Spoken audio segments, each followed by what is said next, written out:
Ümid edirəm yaxşısınız. Və bu gün bizim seminarımızın bildiyiniz kimi artıq 6-cı günüdür. Və biz seminarımızın növbəti günündə də sizi görmək mənim üçün çox xoşdur. İlk olaraq bu günə qədər bizim seminarlarımıza qoşulduğunuza görə və aktiv iştirak etdiyinizə görə hər birinizə təşəkkür edirəm. Sizləri görüntüləriniz açıq olanda mən sizi görəndə bizə daha da xoş olur. Sizi orada görmək, sizdən müsbət enerji almaq bizim üçün də xoş olur.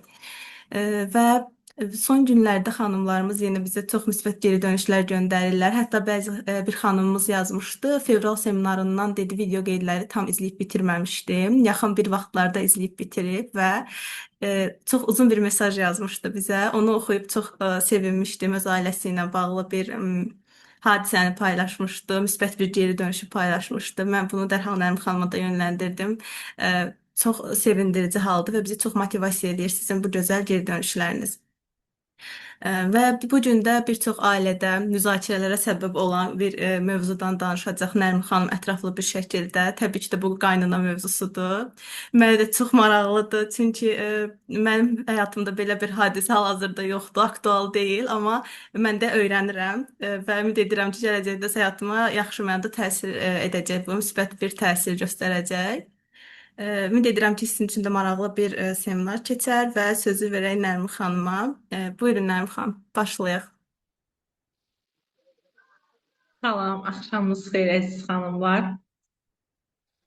Biz keçən seminarda demişdik ki, test edək, daha sonra seminarın mövzusuna keçək. Artıq Nişanə bizi mövzuya yönləndirdiyinə görə onda mövzunu danışaq. Sonunda isə keçən seminarımızdan qalan test edək.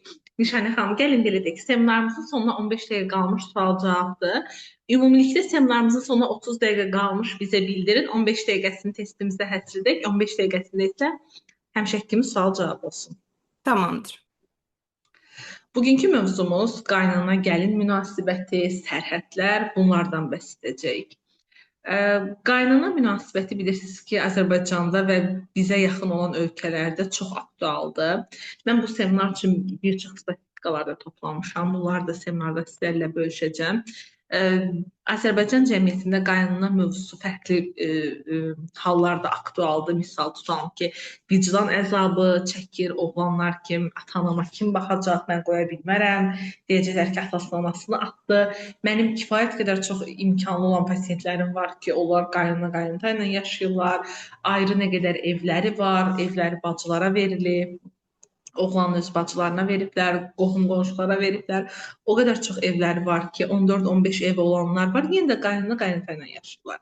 Məsələ də budur ki, oğul günahkarlıq daşıyır ki, içərisində deyəcəklər ki, hə, əlinə pul gəldi, atanasını atdı bir damın altına, getdi öz arvad uşağını yığdı, ayrı yaşayır. Bunlar hamısı bizim el dilində, cəmiyyətdə, məişətdə eşitdiyimiz sözlərdir. Mən seanslarımı keçəndə ailə məsələləri tamamilə məişətin içidir. Buna görə də mən seminarımda hər nə qədər slaydlara sizdə bunun elmi tərəflərini yazsam da məişət içində qoymaq məcburiyyətindəyəm. Çünki bilirsiniz ki, heç bir kitabda anaların bu sözləri yazılmır və ya el qınağının bu sözü yazılmır ki, anasını atasını atdı bir damın altına, əli pul tapan kimi getdi. O kişi onu nətər çətinliklə oxutmuşdu, o qadın onu çətinliklə oxutmuşdu və s. Buna görə də məsələn Azərbaycanda daha çox vicdan əzabı deyərdim mən. Oğlanlar buna görə ailələri ilə yaşayır, daha çox. Misal indi görəcəksiniz ki, başqa ölkələrdə də statistikalar yüksəkdir. Orada da böyük ailə şəklində yaşayırlar. Orada məsələn iqtisadi problemlər var. Məsələn ev problemi var. Hə, oğula ev versən, bu dəqiqə çıxıb gedər anasının yanından. Amma məsələn, iqtisadi problem var, kasıbçılıqdır. Amma Azərbaycanda məsələn, yetərincə ev var və yaxud da kirayəyə çıxmaq imkanı var, bunu etmirlər. Çap bölməsində gəlin birinci baxaq. Qaynana ilə mi yaşayırsınız, ayrı yaşayırsınız və ya ayrı yaşayırsınız, yenə də bu problemdirmi? Ola bilər ki, bir yaşayırsınız, amma problem deyil. Qaynana məsələsi varmı həyatınızda? Ну как?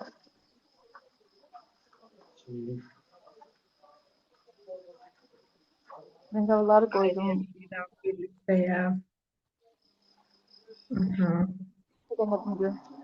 Cənubər xanım, zəhmət olmasa səsinizi bağlaya bilərsiniz. Mən ayrı yaşadığım halda 5 ay olub, evliliyin bitməsinə səbəb olur artıq. Aha.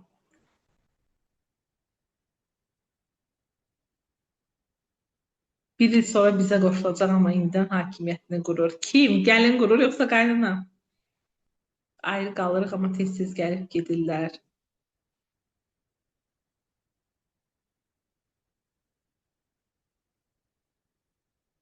Biz ayrı yaşayırıq, amma indi böyük ev alınıb, deyirlər gəlin birgə yaşayaq.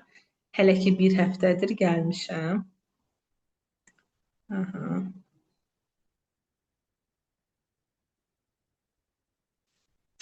Birgə yaşayanlar da var, ayrı yaşayanlar da var.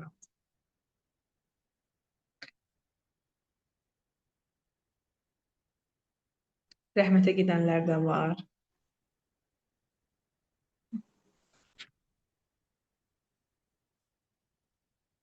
Mən özüm evləndikdə biz həyat yoldaşımla ayrı yaşamışıq. Daha sonra 2-3 aylıq birgə yaşamışıq. Daha sonra ayrı yaşamışıq.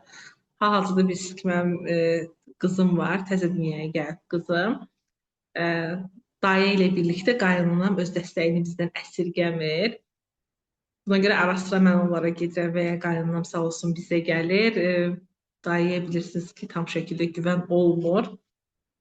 Buna görə də bəzən mənim işlərim gecikdən də o dəstəyini bizdən əsirgəmir.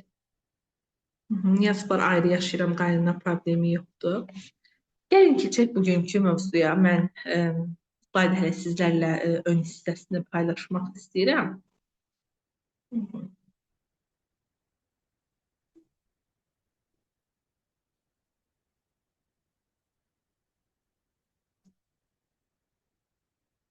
Nişanə xanım, məni görə bilirsiniz? Xeyirlə xanım, siz indi görünmürdünüz. İndi görünürsünüz. Seminar slaydı açılanda görünmürsünüz. Aha, İndi bəli, görünmürəm. bəli, indi görünürsünüz. Bir dəqiqə.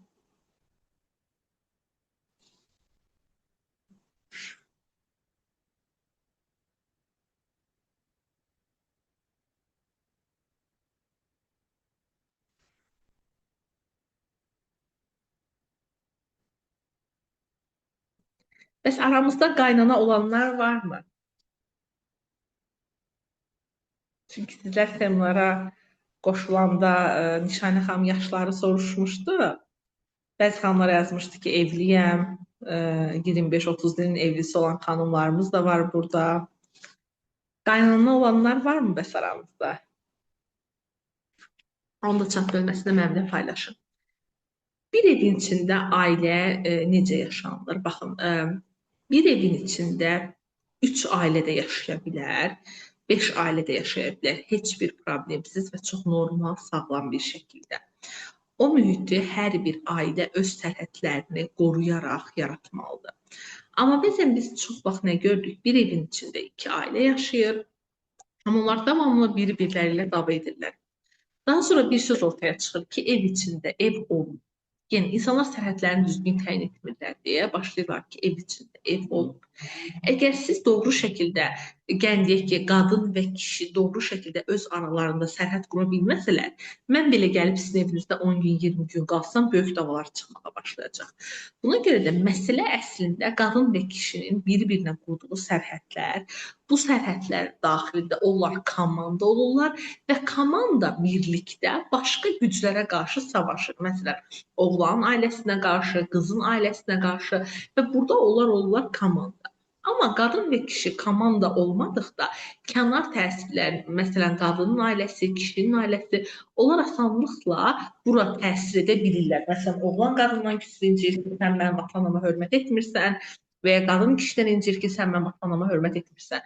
Artıq burada ata-ananın tərəfi tutulur, bir-birinin yox. Amma komanda olanda heç vaxt qarşı tərəfin tərəfini tutmuruq, hətta onlar ata-anamız olsa belə hər zaman öz komanda yoldaşımızın tərəfini tuturuq. Bəzən bir evdə 2 ailə yaşayır, amma orada 3 sistem olur. Birinci sistem qaynana və qaynatanın illərlə qurduğu sistemdir. İkinci sistem yeni evlənən ər və arvadın qurduğu sistemdir. Üçüncü sistem isə bu evdə, bizim evdə həmişə belə olub, mentalitet, hər hansısa bir qaydalar bu. Yəni qaynananın evliliyi, oğlan və gəlinin evliliyi, daha sonra isə bizim ailədə belə oldu evlilik. Problem buradadır ki, yeni evlənən qadına deyirlər ki, sən ailənin bir üzvüsən, sən bizim artıq qızımızsan, bundan sonra yəni biz birik, ailə içərisindəyik, biz hamımız, sən ailənin bir üzvüsən deyirlər. Amma bu qadın hansısa bir fikrini bildirəndə, nəyisə dəyişdirmək istəyəndə, nəyisə etiraz edəndə ona deyirlər ki, bu evdə qaydaları sən qoymayacaqsan, gəmidə oturub gəmiçi ilə dalaşma və s. kimi sözlər deməyə başlayırlar. Yəni həmin qadından həm ailənin üzvü olmasını istəyirlər, həm də özünü qonaq kimi aparmasını istəyirlər. Yəni çox özünü doğma hiss eləmə enerjisini verməyə çalışırlar ona. Elə əsl qarşıtlıq da burada yaranmağa başlayır. Çünki gəlin fikirləşir. Mənə deyirlər ki, sən bizim qızımızsan.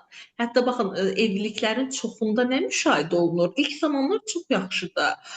Gəlin qaynanaya, qaynataya qarşı çox yaxşıdır. Çünki o davamlı inanır ki, mən onların qızlarıyam, mən onların qızlarıyam.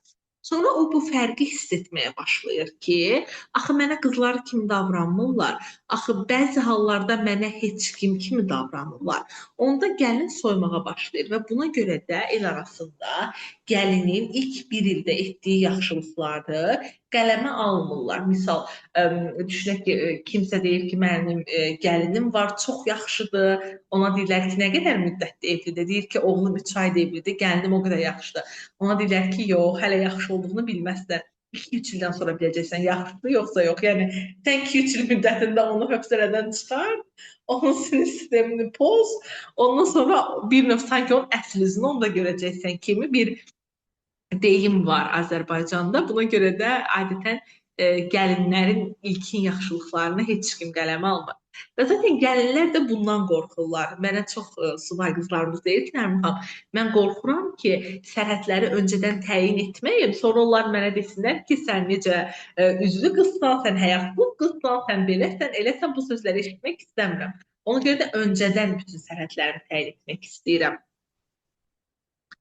Dünyanın gəlin baxaq hansı ölkələrində birlikdə yaşayır insanlar. Dünyada evli insanların neçə faizi qaynana ilə yaşayır deyək. Sırf buna aid yönəlik bir statistika toparlanmayıb. Sadəcə əhali payı, bir evdə yaşayan insan sayını bu statistikalara mən baxmışam. Bir çox ölkələr ilk yerdə Cənubi Asiyadır. Yaxın Şərqin bəzi ölkələri, Afrikanın bir çox bölgəsi, Şərqi və Cənubi Avropa, Latin Amerikasının bəzi cəmiyyətlərində bu hal müşahidə olunur. Dünyada evlərin orta ölçüsü, yəni gəlin bir evə düşən adam sayısı Danimarkada 2 nəfərdir və bir çox ölkələr var ki, orada bir evə düşən insan sayı hətta 8 nəfərə qədər gəlib çıxır. 2024-cü ildə isə yeni bir araşdırmada göstərildi ki, gənclər valideyn evindən orta hesabla təxmini 26 yaşında artıq ayrılırlar. Biz hər nə qədər də bunu desək ki, bunu 18 yaşdır, amma yəni statistika göstərdi ki, bu əslində 26 yaşdır. Məsələn, Xorvatiyada 31 yaş, Slovakyada 30 yaş, Yunanistanda 30-dur, İtaliyada 30, İspaniyada 30 yaş. Bu yaşlar biz onu göstərir ki, Finlandiyada daha gəncdir, 21 yaş. İnsanlar bu yaşda artıq ailə evindən ayrılırlar. İsti iqlimdə insanlar gec böyüyür deyə bilmərik, amma bir çox faktlar var ki, bunlar birgə yaşamağa təsir edir. Mənzil qiyməti ilk öncə ayrı ev ala bilmirlər və çat bölməsində burada mənimlə paylaşmağınızı istəyəcəm. Sizin ayrı evə çıxa bilməməyinizə səbəb hal-hazırda saydığım faktlardan hansıdır? Yəni, mənzil qiymətləri, işsizlik, əmək bazarı, ailə mədəniyyəti, məsələn, bizim ailədə belədir ki, gəlin həmişə evdə yaşamalıdır. Ayrı yaşasa, hamı şoka düşəcək ki, necə oldu bu? Yəni, burada bir ailə mədəniyyəti ola bilər. Evlənənə qədər valideynlə yaşamaq ənənəsi, uşağa və yaşlıya ailə daxilində baxılması, məsələn, artıq ata-ana yaşlanıb və onların təbii ki, baxıma ehtiyacı var. Bu baxımı tutam ki, hansısa bir baxıcı tutulmur. Buna ailə daxilində baxılır. Azərbaycanda biz də bu mədəniyyətə aidik. Bizdə uşağa da, yaşlıya da ev içində baxılır. Məsələn, az öncə mən dediyim ki, mənim uşağımın dayəsi var, amma qaynanam da uşağımın yanında olanda mən gün ərzində daha gümrah, özümü daha enerjili hiss edirəm. Hətta qaynanam mənə desə ki, uşaq yıxılıb, daha rahat oluram ki, özü həll edəcək, o hər şeyi bilir və mənim dediyim qaydaları daha yaxşı qaynanam qoruya bilir, nəinki dayə. Yenə biz də bu mentalitetə aidik. Həmçində yaşlı baxımı, bizdə yaşlıya da ev içərisində baxılır. Kənardan baxılması o qədər də xoş qarşılanmır ki, gəlini dura-dura baxıcı tutdular. Gəlin nə işə baxırdı kimi bir algı oluşdur. Buna görə də uşağa və yaşlıya ailə daxilində baxılması da evliliklərdə qadın və kişinin bərabər yaşamasına gətirib çıxarda bilir. Bu kimi amillər çox rol oynayır. Dediyim kimi, Amerikada böyük ailə ilə yaşamaq ənənələri var və buna bu adət-ənənə sadəcə Azərbaycan üçün keçərli bir adət-ənənə deyil. ABŞ-da çox nəsilli yaşayan ailələr var və onların sayı 10 il ərzində daha çox artıb. Yəni azalmaq əvəzinə son 10 il ərzində Amerikada birgə yaşayan ailələrin sayı artmağa başlayıb. Deməli, qaynana qaynata şükür ki, tək bizim problemimiz deyil, amma bizə aid olan tərəflər, dediyim kimi, vicdan cəhətdən daha çox bu bizə aiddir. Evdə baxım verilməsi bu bizə aiddir. İqtisadi problemlər daha çox başqa ölkələrə aiddir. Bizdə fərqli olan budur ki, bəzən birgə yaşayanda sadəcə yaşayış forması yox, buna hakimiyyət forması kimi baxılır. Misal, eyni ailə Amerikada da yaşaya bilər. Məsələn, oğulla gəlin çıxır, axşam gedir gəzintiyə. Qaynana heç bir söz demir, çünki özündə belə bir haqq görmür. Amma məsələn, Azərbaycanda oğul və gəlin çıxır gəzməyə, yenə qaynana bir söz demir. Amma oğul və gəlin evə qayıdanda görür ki, qaynananın başı ağrıyır, qaynana özündən gedib, təzyiqi qalxıb və deyir ki, siz çölə çıxdınız, mənim də həmin təzyiqim qalxdı, sizə zəng edib narahat etmədim və bu çox zaman doğru olmur, doğru olduğuna görə demir bunu. Əslində həmin gün sadəcə bunu yalandan deyir ki, onların keyfi pozulsun və onlara bir vicdan əzabı yaşatsın.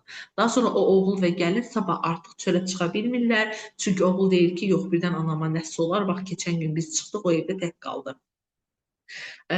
Gəlin baxaq birinci mənzil probleminə. Yeni evlənən cütlüyün ayrıca ev almağa və ya kirayə tutmağa imkanı çatmır. Bəzi insanlar ailəcanlıyıq deyirlər. Məsələn, tam ki, biz mehriban olmaq üçün istəyirəm, oğlum da yanımda olsun, gəlinim də. Amma bəzən həqiqətən də məsələ ailəcanlılıq deyil. Bildiyiniz iqtisadiyyatda pul yoxdur ev almağa. Bu ayıb bir şey deyil. Ayıb olan nədir? Ayıb olan odur ki, maddi kömək edib, sonra o köməyi idarə haqqına çevirməkdir. Yəni, mən gəlinimə ev almışam, istədiyim vaxt ora gedə bilərəm. Bu evdə yaşayırsınızsa, mən nə deyirəmsə olmalıdır. Yəni, ev sizin ola bilər, amma o evdə yaşayan iki yetkin insanın nigahı sizin məsuliyyətinizdə deyil. Bəzən gəlinlər mənə bildirirlər ki, Nərmin xanım, məsələn, mən evin falan yerinə böyük güldan alıb qoymuşdum, qaynanam onu götürdü, dedi, burada görmək istəmirəm. Mən o gəlinə bildirdim ki, əzizim, ora qaynananın evidir. Və ola bilsin ki, o qadın evində güldan görmək istəmir və qoymamalısan.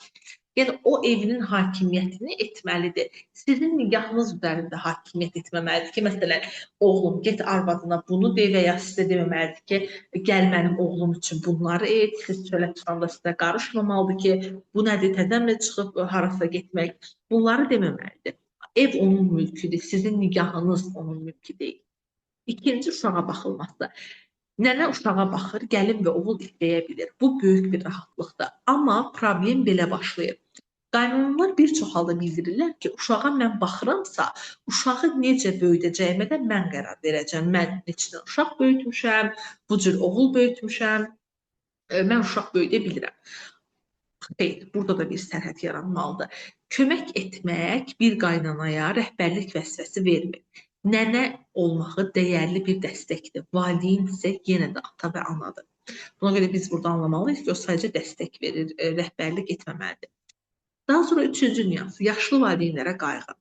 Valideyn xəstədir, təkdir və ya gündəlik köməyə ehtiyacı var. Bu halda birlikdə yaşamaq mərhəmətli və düzgün bir seçim ola bilər. Amma qayğı ilə itaət eyni şey deyil. Anaya dərman almaq oğlun vəzifəsi ola bilər. Ananın ər və arvadın yataq otağındakı münasibətə qərar verməsi onun məsələsi deyil. Yəni sənin maman xəstədir deyə gəlib səni mənə qarşı doldura bilməz. Tam sənin maman xəstədir, biz də sizdə yaşayırıq. Bu çox insani bir haldır və mən pasientlərimə hər zaman bildirirəm ki, bu çox dünyavi və çox insani bir haldır. O an onun qayğıya və dəstəyə ehtiyacı olmuş ola bilər. Bu demək deyil ki, anan xəstədir, biz gəlmişik sən anana baxmağa və sən hər gün gecə saat 2-də gəlirsən və özünü yaxşı oğul hiss edirsən ki, mən ata-anamı tək qoymuram. Ata-anan səni görmür. Sən 8-də durursan, gedirsən, onlar o saatda yatırlar, evə saat 2-də gəlirsən, yenə onlar o saatda yatırlar. Yəni, bu o demək deyil ki, sən gecə saat 2-də gəlməlisən. Ananın, atanın xəstə olmağı bizim münasibətlərə qarışma haqqı vermir. Yəni, əgər onların xəstəlikləri hansısa psixoloji xəstəlik deyilsə, şizofreniya deyilsə, o zaman digər xəstəliklər buna dəlalət vermir. Amma bu kimi psixoloji problemlər varsa, mənə öncədən deyin ki, əziz gəlin, evdə psixoloji halı olan insanlar var. Onların dediyi şeylərə fikir vermə, onların hərəkətlərinə fikir vermə, nə deyirlər desinlər. Eynən içkin insanlar kimi onlar deyəcəklər, sabah unudacaqlar. Mən də buna uyğun yaşayım. Amma burada axı xəstə olmağı nələrəsə səbəb vermir. Məsələn, gəlin hamilədir və qaynana uşağın adını təyin etməyə çalışır. Qaynananın xəstə olmağı ona belə bir rəhbərlik haqqı vermir. Və ya qadınla kişi dalaşıblar, qaynana gəlir oğula deyir ki, daha sonra oğul keçir mətbəxə, əsəbləşib su içir, qaynana gəlib oğluna deyir ki, niyə bir dənə şapalaq onun ağzının üstünə vurmadın? Bu bir qaynanaya belə bir haqq vermir. Bu zaman gəlin rahatlıqla deyə bilər ki, əziz qaynana, mən artıq görürəm ki, siz çox yaxşı məsləhətlər verə bilirsiniz, özünüzü çox yaxşı hiss edirsiniz, artıq bizim qayğımıza sizin ehtiyacınız yoxdur və biz bu evdən çıxıb gedirik. Daha sonra 4-cü məsələsi mədəniyyət. Bəzi mədəniyyətlərdə övladın ayrı yaşaması valideyni atmaq kimi qəbul olunur. Tam da bu bizim mədəniyyətə aiddir. Xüsusilə oğula deyilir, qız köçüb gedər, oğul anaya qalar. Buna görə də oğul evladlarını, məsələn, ev daha çox oğul evladlarına verilir, mülk daha çox oğul evladlarına verilir ki, o qalır. Bu cümlədə oğul insan kimi yox, qocalıq təminatı kimi böyüdülür. Yəni, biz qocalanda bizə baxan biri olsun, oğlumuz olsun. Sonra həmin oğul evlənəndə daxilində belə bir konflikt başlayır. Arvadımla ayrı ailə qursam, anamı, atamı satmış olacam. Halbuki, ayrı ailə qurmaq, ananı satmaq deyil. Ananın həyatını idarə etməsinə ehtiyac olmadan onu sevməkdir. Ananı satmaq, onun fikirlərinə hörmət etməmək, ona səs qaldırmaq, ona əl qaldırmaq, onun bütün fikirlərini dəyərsizləşdirmək, həyat təcrübəsinə dəyərsiz yanaşmaq, köməyə ehtiyacı olduğun halda bilə-bilə getməməkdir. Bunlardır. Amma biz dənizə gedirik, anam küsəcək, getməyək. Bu zaman sənin ananın ciddi psixoloji problemləri var. Niyə psixologla görüşmürsünüz?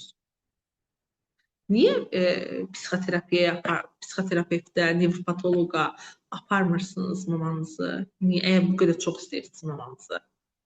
Etdiyi düzgün bir şey deyil. Yəni, mamanız bu an eyni ilə 3-4 yaşındakı bir uşağın davranışını edir. Misal, evdən uşaqları gəzməyə aparsan, uşaqların birini qoyursan, küsür. Yetkin bir insan küsmür. Mamanız sizin ailə dəyərlərinizə hörmət etməlidir. Hətta özü təklif etməlidir. Görəndə siz çox işləyirsiniz, çox yorulmuşsunuz, ara sıra gəlib sizə xatırlatmalıdır ki, belə etməyin. Mən uzun zamandır görürəm sizi, siz axırıncı dəfə nə vaxt birgə yemək yemişsiniz, nə vaxt birgə çölə çıxmışsınız. Gəlib bu cür böyüklər ailə dəyərlərini qorumaq üçün məsləhətlər verməlidir. Mən keçən bir ailəyə getmişdim. O ailədə qadın və kişi, ana və ata böyüklər davamlı mənə deyirdilər ki, Nərmin xanım, nə yaxşı gəldiniz. Oğlanlar və gəlinlər haqqında deyirdilər ki, bunlar bilmir heç nə. Bu evdə kişi kimdir bilinmir, qadın kimdir bilinmir. Siz gəldiniz, biz sizə inanırıq, hər şey yaxşı olacaq. Və baxdım ki, əslində O böyüklərdə də problem. O böyüklər evdə böyük necə davranırlar, bunu bilmirlər. Mən onlara bildirdim ki, siz əgər ailə dəyərlərini bu qədər qorumaq istəyirsinizsə, niyə oğlunuza verdiyiniz ailə dəyərlərinə aid heç bir məsləhət yoxdur? Oğlunuza heç bir ailə dəyərinə aid məsləhət vermirsiniz. Və burada valideynlər özlərini böyük kimi aparmalıdırlar. Küsəyən uşaq kimi yox, psixoloji problemi olan insanlar kimi yox. Bəzilərinin həqiqətən psixoloji problemi olmuş ola bilər. O zaman bunu qəbul etməlidirlər və bunu müalicə etdirməlidirlər.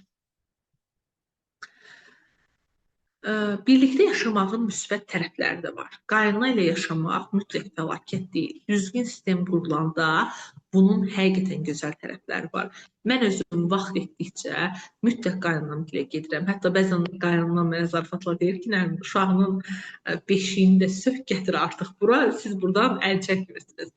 Mən də, yoldaşım da vaxtımız olduqca ora can atmağa çalışırıq. Çünki düzgün bir sistem qura bilmişik, axır ki, şükürlər olsun. Birinci, düzgün sistem necə qurulur? Uşaq özünü böyük ailənin içində hiss edir. Uşaq yalnız ata-ananın deyil, nənənin, babanın, əminin, bibinin sevgisində yaşayır. Ailə tarixləri, adətləri, yeməkləri və ailə hekayələrini öyrənir. Bu, bir evdə böyüyən uşaq üçün çox dəyərli bir şeydir. Ki, məsələn, bizim övladımız ailənin içərisində böyüyür və qucaqdan qucağa, sevgi dolu, hamı onunla maraqlanır, bu tərzdə böyüyür. Bu yaxşı tərəfdə, amma travmatik tərəfi də budur ki, bu cür böyük ailələrdə gəlin çox işlədirsə, çox yorulsa, o uşaq üçün əslində bu böyük bir travma olur və o evdə davamlı davalar, hayküylər olsa. İkinci müsbət tərəfi. İkinci müsbət tərəfi də budur ki, ana özünü daha az əks edə bilər. Çünki doğuşdan sonraki dönəmdə evdə etibarlı bir qadının köməyi çox dəyərli ola bilər.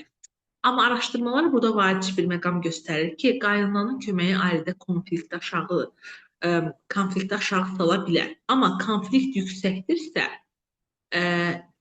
eyni konflikti artıra bilər. Yəni buna görə də məsələ yalnız doğuş zamanı deyil.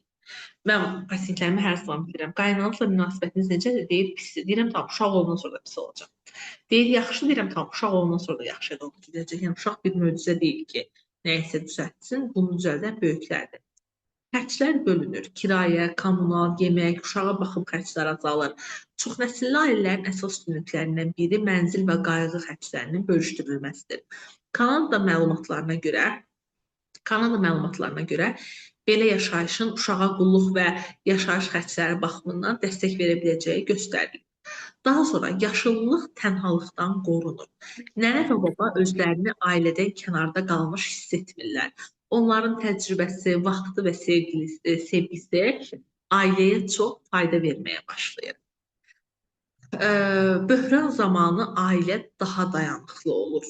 Məsələn, Covid zamanı, yaz dönəmlərində, işini itirən zaman, xəstəlik zamanı, doğuş zamanı, maliyyə çətinliyi zamanı evdə bir neçə yetkin olması çox böyük üstünlükdür, əzizlərim, çox böyük. Amma yalnız o zaman həmin üstünlük sonradan insanın başına vurulmamalıdır. Mən sənə kömək etmişəm, indi mən deyən kimi yaşamalısan. Mən sənə iş düzəltdim, mənim dediyim kimi yaşamalısan.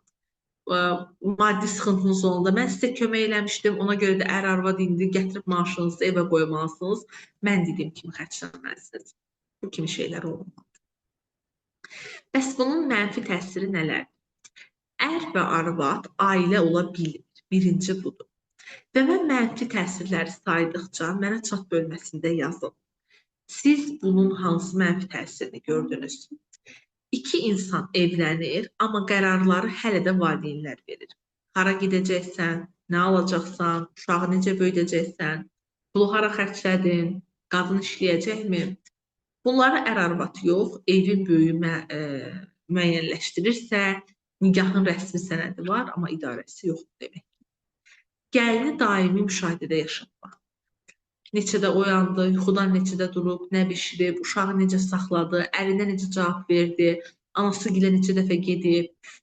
İnsan hər gün qiymətləndirildiyi bir yerdə yaşaya bilməz. Bir müddət sonra gəlinin adi davranışda etiraza keçir. Qaynana deyir, çayı belə dəmləmə. Gəlin çayı bilərəkdən artıq başqa cür dəmləyir. Artıq məsələ çay olmur. Gəlin bu evdə üsyankar davranışlar göstərməyə başlayır ki, bu evdə mən də varam mübarizəsi olur bu. Bəzən gəlinlər mənə ailə içərisindən kiçik məişət mövzularını danışdıqda mən onlara bildirirəm ki, bu mən də varam mübarizəsidir ki, yəni bu evdə mən də varam. Məni yox kimi qəbul etməyin. Üçüncü mənfi təsiri nədir? Kişi məsuliyyətdən qaçır. Kişi deyir, mən iki qadının arasında qalmışam. Əslində həmişə iki qadın arasında qalmayıb. Bəzən öz məsuliyyəti ilə rahatlığının arasında qalıb. Yəni, anasının və həyat yoldaşının arasında qalmayıb. Məsuliyyət və rahatlığın arasında ilişib qalıb. Çünki tərhət qoysa, kimsə ondan inciyəcək. O da istəyir ki, anası inciməsin, arvadı danışmasın, özü də pis görünməsin. Amma yetkinlik hamını razı salmaq deyil, düzgün olanı sakit şəkildə etməkdir. Biz yetkin olanda ilk olaraq bunu anlayırıq ki, məqsədimiz hamını razı salmaq deyil ki, arvadım da razı olsun, qaynanam da razı olsun, yox. Məqsəd düzgün olanı sakit şəkildə edirik. İstər ana incisin, istər yoldaş incisin. Burada məsələ düzgün olanı etmək. Yetkinlik bizə bunu deyil. Daha sonra dördüncü. Amma biz burada məsələn çalışırıq ki, valideynlərimizin və qadının da qəlbini incitməyək. Çünki düzü də hər zaman dikt etmək bilirsiniz ki, olmur. Dördüncü. Qadın öz evində qonaq qalır. Ən ağır hisslərdən biri budur. Qadın orada yaşayır, uşağını orada böyüdür. O evin bütün işlərini görür. Amma yenə də ona deyilir, bura sənin evin deyil. Qadın düşünür, mənim evim haradır? Təmizləyəndə, qonaq gələndə, yemək bişirəndə bura olur mənim evim. Amma çətin bir anlarda, mənim duyğularım görülməyəndə, mənə xəyanət edəndə, mənə pis davranılanda çıx get atanın evinə. Bura haradır? Bura kimin evi oldu? Əgər mən burada yaxşı və pis günümdə qəbul edilmirəmsə, yəni qadınların hər zaman təbii ki, doğru davranışları olmur. Bəzən qadınlar çox pis davranışlar da göstərirlər. Amma ev bizim yaxşı və pis davranışlarımızda olduğumuz yerdir. Yəni mən bugün çox pis hərəkət edə bilərəm, çox yaxşı hərəkət edə bilərəm. Heç kim gəlib evdə mənim qolumdan tutub çıxartmayacaq. Çünki öz evim. Yox, mən bir qonaqlıqda olsam, amma yaxşı hərəkət etsəm orada qalacağam. Pis hərəkət etsəm oradan məni qovacaqlar. Və qadına da ən ağır gələn hisslərdən biri budur. Daha sonra 5-ci təsir nədir? Nigahın məxfiliyi itir. Ər-arvadın hər mübahisəsini qaynana və qaynat eşidir. Cütlük sabah barışır, amma qaynana gəlinə deyilən sözləri, oğlunun ağladığını da unutmur. Ər-arvad barışır, amma ailələr barışmır. Bir də çox vaxt nə olur? Cütlüklər bir evdə yaşayanda konflikt zamanı misal küsürlər və onlar qışqırırlar, dalaşırlar, küsürlər. Və istəyirlər ki, 10 dəqiqə sonra barışsınlar. Barışa bilmirlər o qədər tez. Çünki axı bunu ailədə eşitdir. Buna görə də ayrı evdə yaşadıqda daha tez barışa bilirlər. Amma kiminsə yanında dalaşdıqda həmin an barışa bilmirlər. 6-cı, qadının psixoloji rifahı pisləşə bilər. Birgə yaşayan qadın üçün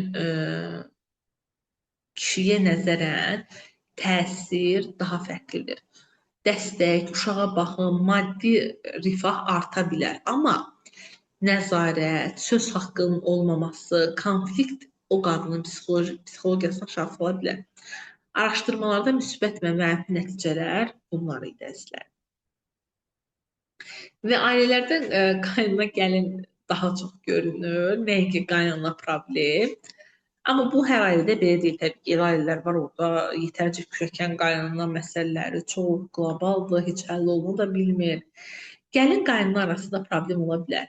Qaynana ilə kürəkən arasında isə ciddi konflikt yaşana bilər. Yəni Məsələn, bizim kimi mədəniyyətlərdə qadın çox vaxt kişinin ailəsinə, evinə köçür. Yəni gəlin başqa qaydalara, başqa evə gedir, başqa yemək sisteminə, başqa ailə iyerarxiyasına gedir, başqa rayona, başqa şəhərə, başqa kulinariya mədəniyyətlərə gedir, başqa bir ölkəyə də köçə bilir. Tamamilə həyatını dəyişir, soyadını dəyişir. Yəni bizim mədəniyyətlərdə bu belədir və dünyada bir çox mədəniyyətlərdə bu qorunub saxlanılır. Kürəkən isə çox vaxt qaynanasının evində daimi yaşamır. Ayda bir dəfə qonaq gedən insanla hər səhər eyni mətbəxdə yemək hazırlayan iki qadın qədər konflikt təbii ki, eyni ola bilməz. İkinci səbəb isə budur. Ənənəvi ailədə mətbəx, ev, kişi, qulluq, qonaqlıq, ailə münasibətləri daha çox qadınlar sahəsində çoxdur. Qaynana da bu sahəni idarə edir. Gəlin də həmin sahəyə daxil olur. Yəni məişətin içinə daxil olur. Ona görə də bu qadın iki mövqedə üz-üzə gəlməyə başlayır. Qaynatı və kürəkən isə çox vaxt eyni evin içində gündəlik xırda işləri bölüşmədikləri üçün çox az qaynana və qaynata sürtüşə bilərlər, amma bu qədər. Qaynana illərlə deyir, bu evin qadını mənəm. Gəlin gələndə deyir ki, artıq bu evin qadınından biri də mənəm. Qaynana bunu qəbul etmir. Amma kürəkənlə qaynana bir evdə yaşayanda, qaynana deyir ki, mən bu evin qadınıyam. Kürəkən də deyir ki, mən bu evin kişisiyəm. Amma o evdə bir qaynata kişi varsa, kürəkən qaynatayla bir problem yaşaya bilər. Niyə hər dəfə biz kişilər sərhəd qoysun deyirik? Məsələn, gəlinlə qaynana problem yaşayır və qaynana deyir ki, mənim oğlum olsaydı, yaxşı oğlu olsaydı belə problem olmazdı. Qadın da mənə deyir ki, ay Nərmin xanım, yaxşı kişi olsaydı sərhəd qoya bilərdi. Çünki kişi həmin ailənin, həmin iki ailə sisteminin birləşdiyi nöqtədir. Yəni qadın birləşir kişiyə, daha sonra qaynana. Hər ikisi eyni nöqtəyə birləşir. Qadın onun həyat yoldaşıdır. Qadın məsələn qaynanasına, oğluna zəng etmə deyə bilməz. Amma kişi öz anasına, ana iş vaxtı təcili bir şey olmayanda mənə ardıcıl zəng etmə, sonra özüm sənə deyəcəm. Qadın amma bunu deyə bilməz və ya qadın qaynanasına deyə bilməz, bizə qonaq gəlmə bugün. Amma bunu oğlu anasına deyə bilər, ana bugün bizim evimiz uyğun deyil, sənə də yaxşı yeməklər pişirə bilmədik, sən bugün yox sabah gəlirsən. Yəni bunu axı gəlin deyə bilməz. Ona görə biz bu nöqtədə dayanırıq. Və mənim bu səhifəmdə var idi bir dəfə qadın mənə şikayət etmişdi ki, Nərmin xanım, qaynanam həmişə bizə gələndə oğluna zəng edir. Mən o demişdim ki, bu çox normaldır. Oğluna zəng etməlidir. Çünki həmin gün sən müsait olmasan, onu deyə bilməyəcəksən bugün gəlmə, amma oğlu deyəcək. Oğlu deyirdi də, məsələn, elə gün oldu, deyirdi ki, yoxma, bugün bizə gəlmə, evdə olmayacaq. Buna görə də bu kimi məsələlərdə birləşmə nöqtəsi oğul, problemi oğul həll edir. Daha sonra gəlin qaynanasına oğlunun maaşına qarışma deyəndə bu davaya çevrilə bilər. Bunu kişi deyə bilər. Ana, sənə kömək etməyimiz barədə həyat yoldaşımla birgə qərar verəcək, büdcəmizi birgə ayırmağa başlayacağıq. Yəni kişi öz ailəsinə aid sərhədi özü bildirdikdə, qadın qaynana ilə qarşı-qarşıya gəlmir. Buna görə də kişiyə aid məsələləri o gedib deməlidir. Məsələn, qadın deməməlidir ki, qaynanasına, oğluna bunu demə, oğluna onu etmə. Bu kimi şeylərdə dayanın, əziz xanımlar. Burada siz dayanırsınız, həyat yoldaşınız başlayır ki, o deyəcək, siz isə burada dayanın. Oğlu ilə bağlı qaynananızla heç bir məsələni danışmayın. Amma bütün sərhədləri də kişi qoymalı deyil. Baxın, bəzi sərhədləri də siz qoymalısınız. Nərmin xanım, onunla asılıdır, birləşdiyimiz nöqtə odur, getsin, o desin, yox. Bəzi mövzularda sərhədləri siz qoymalısınız. Qadının öz şəxsi sərhədini özü deməlidir. Otağına girməmişdən əvvəl qaynananızın qapınızı döyməyini istəyirsinizsə, bunu siz deməlisiniz. Çünki sizin əliniz bəlkə belə bir şeyə ehtiyac duyur. Bu sizin sərhədinizdir. Buna görə də bu kimi mövzularda Nərmin xanım o gedib anasına deməlidir, sərhədləri qorumalıdır. Xeyr, öz sərhədinizi özünüz qorumalısınız. Daha sonra məsələn, qaynananız sizin portfelinizdən istifadə edir və ya əşyanızdan. Sərhədlərinizi qoyun. Mənim əşyalarımı icazəsiz götürməyin, mənimlə təhqir formasında danışılan söhbəti davam etdirməyəcəm. Qaynan sizə təhqir edir, ağzına gələn deyir, həmin an çıxın oradan. Və ona bildirin ki, bu kimi söhbəti mən davam etdirməyəcəm. Uşağınıza qaynanan hansısa dərman verib bildirin, uşağa mənim icazəm olmadan dərman verilməsini qəbul etmirəm. Bunları qadının özü deməlidir. Bunları siz gedib yoldaşına deyirsiniz ki, anana deyir, bu doldurmadır. Yəni Azərbaycanda biz mentalitetdə buna nə deyirik? Gəlin oğul doldurdu. Bunlar bir doldurma. Və bu kimi şeylərdə yoldaşınız qəbul etməyəcək, o gedib anasına bunların heç birini deməyəcək. Kişi isə ailə sisteminin ümumi sərhədlərini qorumalıdır. Yəni ümumi sərhədlər, məsələn, anasına bildirməlidir ki, bəzi ailələrdə hətta qaynanlar gəlinə əl qaldırır, bu kimi şeylərdə, ümumi sərhədlərdə. Məsələn, axı bir insan döyülməməlidir, bir insana əl qaldırılmamalıdır. Tam ki, bir evdə tam yüksək səslə qışqırılmamalıdır, bir təhdidlər olmamalıdır. Bu kimi böyük sərhədlər isə kişilər bildirməlidir. Amma digər ailə daxil sərhədləri qadınlar bildirməlidir. Qadın öz sərhədini bildirir, kişi nikahın sərhədini qoruyur. Hər ikisi qərarının arxasında dayanır. Yəni, kişi evliliyin ümumi sərhədini qoruyur. Evlilik pozulmasın deyə qadın da öz sərhədini qoruyur. Yoxsa öz üstümüzdə məsuliyyət ataq, yəni əgər danışa bilmiriksə, üslubumuz yoxdursa, ünsiyyət qaydalarını düzgün riayət edə bilmiriksə, o zaman qadınlar birisi nə deyir? Nərmin xanım, desəm dava çıxacaq. Mən o qadınlara bildirirəm ki, əzizim, əgər sən bunu hikkəli formada desən, əgər sən bunu dolmuş vəziyyətdə, ətəbi bir formada gedib alına desən ki, qaynana desən ki, bəsdir, uşağımızla bağlı qərarı biz verəcəyik, əl çək bizdən. Əlbəttə bu dava olacaq. Amma sən bunu sakitləşdikdən sonra gedib qaynanana bildirsən ki, əziz qaynana, sizin təcrübəniz mənim üçün dəyərlidir. Hətta bir çox şeyləri mən bilirsiniz ki, sizdən soruşuram. Yolu, yordamı siz daha yaxşı bilirsiniz. Amma uşağımla bağlı bəzi qərarlar var ki, bunları biz verməliyik. Çünki bilirsiniz, onun allergiyası var, falan şey var. Buna görə də bu kimi mövzularda dayanmağınızı istəyəcəm. Baxın, belə dedikdə heç kim sizinlə həmin an durub orada dava etməyəcək. Ona görə əgər insanlar deyirsə ki, yox, desəm dava çıxacaq, ona görə demirəm, dözməyi seçirəm. Dözməyi seçən insanların doğru bir ünsiyyət dilləri yoxdur. Onlar doğru formada danışa bilmirlər. Buna görə də dözmək əvəzinə tutmaq əvəzinə ünsiyyət dilinizi istifadə etməlisiniz. Yəni, insanın dili çox önəmlidir. Mənim çox sevdiyim bir söz var. Deyir ki, buğda çörəyi yoxdursa, buğda dilin olmalıdır. Yəni, diliniz artıq olmalıdır insanlar və bu çox şirin, mülayim, üslublu, insanları başa salan formada, amma insanları qorxudan, alçaldan, məsuliyyət yükləyən, onların səhv olduğunu diktə edən, davamlı onları günahlandıran, onlara məsuliyyət yükləyən bir diliniz varsa, bir üslub tərziniz varsa, təbii ki, sizin gedə biləcəyiniz çox uzun bir yol yoxdur. Buna görə də siz üslubunuzu qoruyaraq hər zaman bütün sərhədlərinizi qoruya bilərsiniz. Üslublarını qorumayan insanlar özləri öz sərhədlərini pozurlar. Qadın niyə özü həll etmək istəmir? Gəlin indi buradan başlayaq. Niyə deyir ki, Nərmin xanım o həll etsin, onun anasıdır. Az öncə dediyim, pis gəlin onlara qorusun. Qadın illərlə susur, sonra bir gün partlayır. Qaynana deyir, mən indiyə qədər bilmirdim, bunun içində gör nə qədər söz var, bunun əslini çıxdı ortaya. Sərhəd vaxtında sakit, sağlam formada deyilməlidir. Misal dedim ki, mən uşağıma da qaynanam dəstəkli formada baxır, mən onun əməyini hər zaman qiymətləndirirəm, sərhədlərimi də hər zaman qoyuram. Qaynanam mənim sərhədlərimi çox ciddi şəkildə bilir. Nəyi etsə həmin an mən reaksiya verərəm, həmin an sözlərimi deyərəm. Qaynanam bunu çox yaxşı formada bilir. Və bunu deyərkən də o çox yaxşı bilir ki, mən onu incitmirəm, onu nə qədər dəyərli tuturam. Onun rəhbərlik etməyinə yoxdur, amma böyüklüyünə hər zaman böyük bir hörmətim var. Və qaynanamın özü də mənə hər zaman deyir ki, Nərmin, sənin mənə çox başqa, çox yaxşı, çox hörmət dolu bir münasibətin var. Amma başqaları qaynanamın həyatlarına rəhbərlik etmələrinə icazə verirlər, amma ona hörmət etmirlər. Mən isə rəhbərliyinə icazə vermirəm heç bir halda, bol bir hörmət verirəm.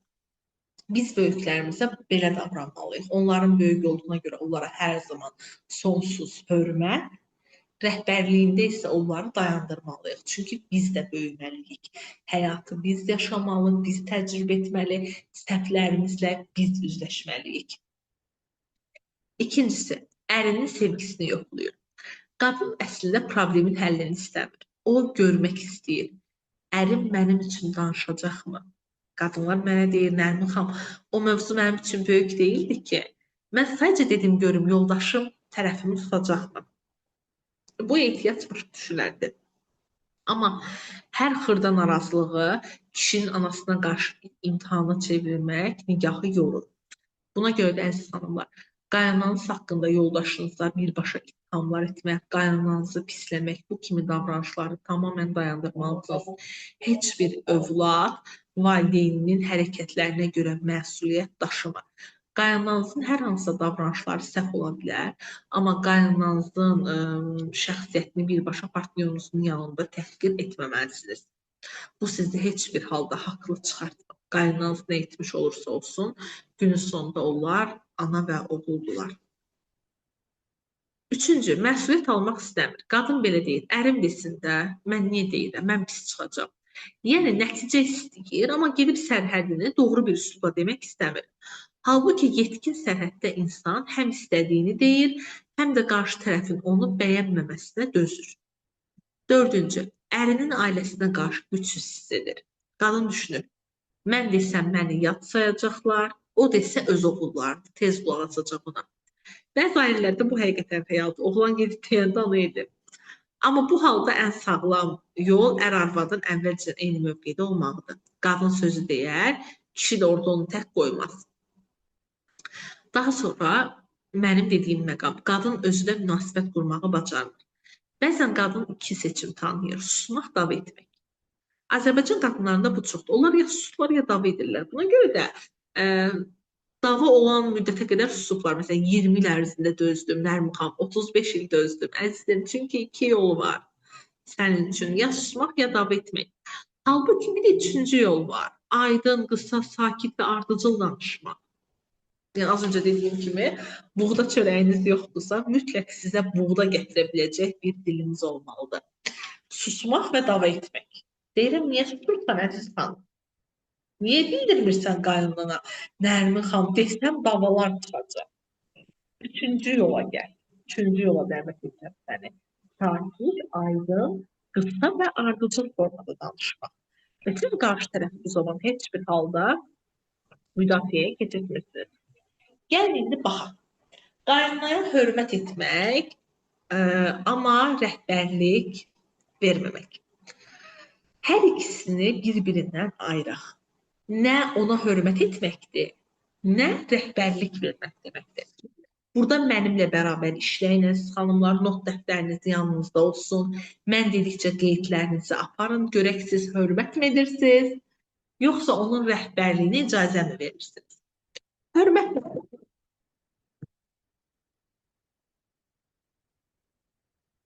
sayın, kiçik bir iş xətası yaşandı. Nişanə xanım, görüntüm yaxşıdır indi. Slayd dayandırmaq istəmirəm özümü görmək üçün. Bəli, yaxşıdır Nərmin xanım. Tamam. Siz də burada mənimlə bərabər işləyin. Xanımlar, baxaq, hörmət nədir? Hörmət onu gördükdə salam və savol vermək. Bəzi ailələrdə nə var? Gəlin və qaynana salamlaşmırlar.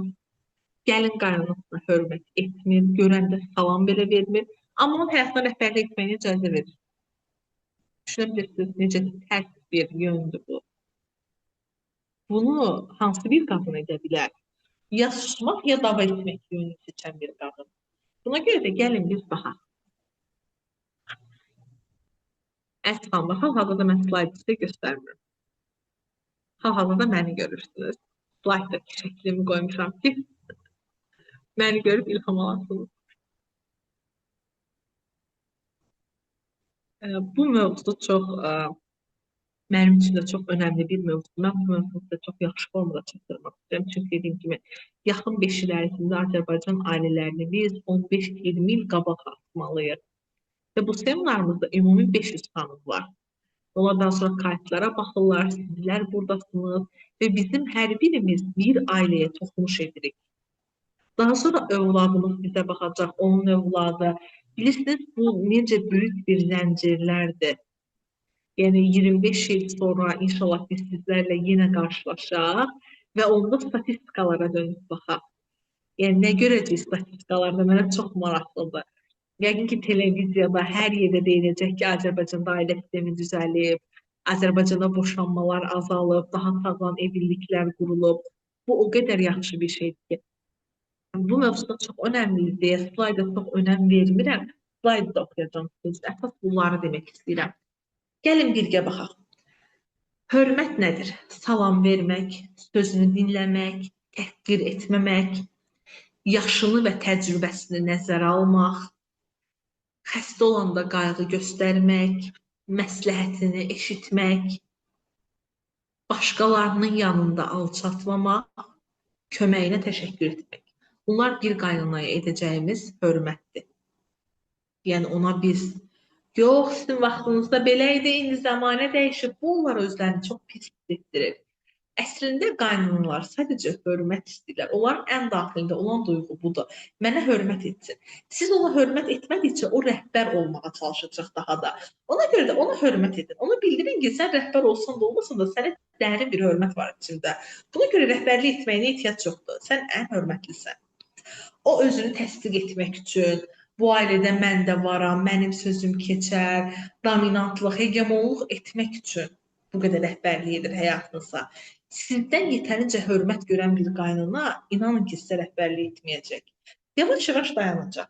Məsələn, o sizə dedikdə ki, sənə qırmızı yaraşmır, ağ paltar giyin. Siz ona dedikdə ki, siz dəri tonlarını necə yaxşı bilirsiniz.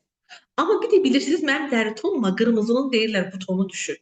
Mən ağı da yoxlayacağam. Yəqin ki, ağ da düşər. O yavaş-yavaş dayanmağa başlayacaq.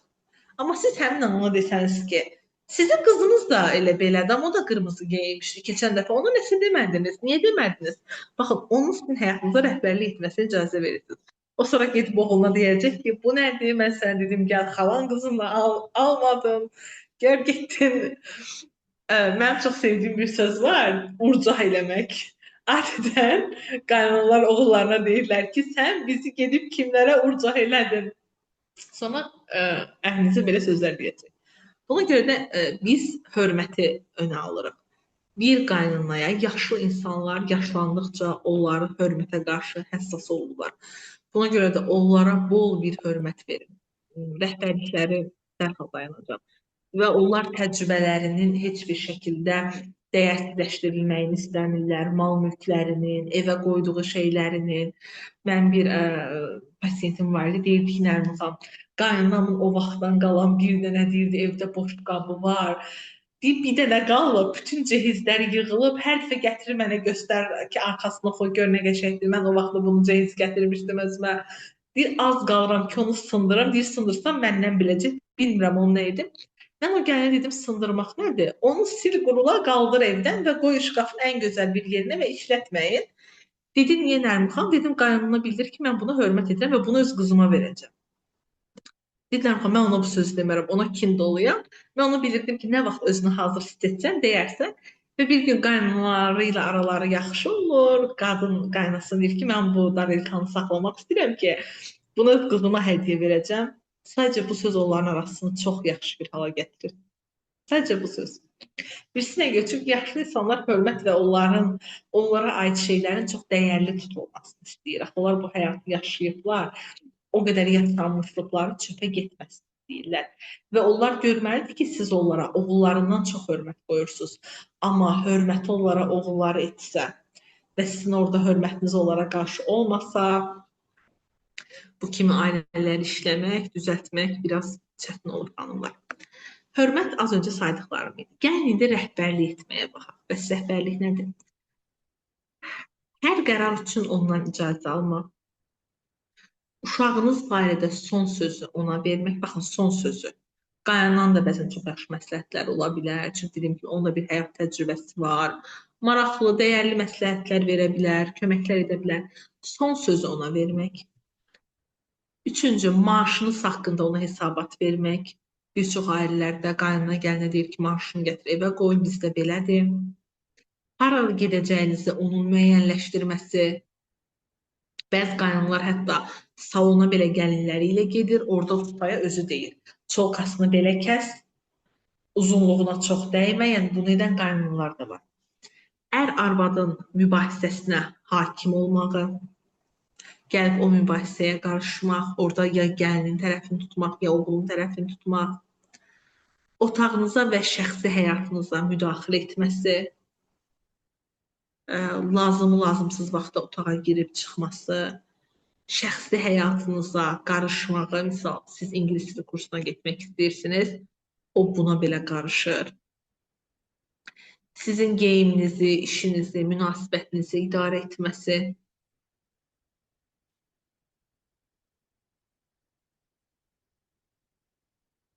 yox dedikdə qərarınızı geri götürmək.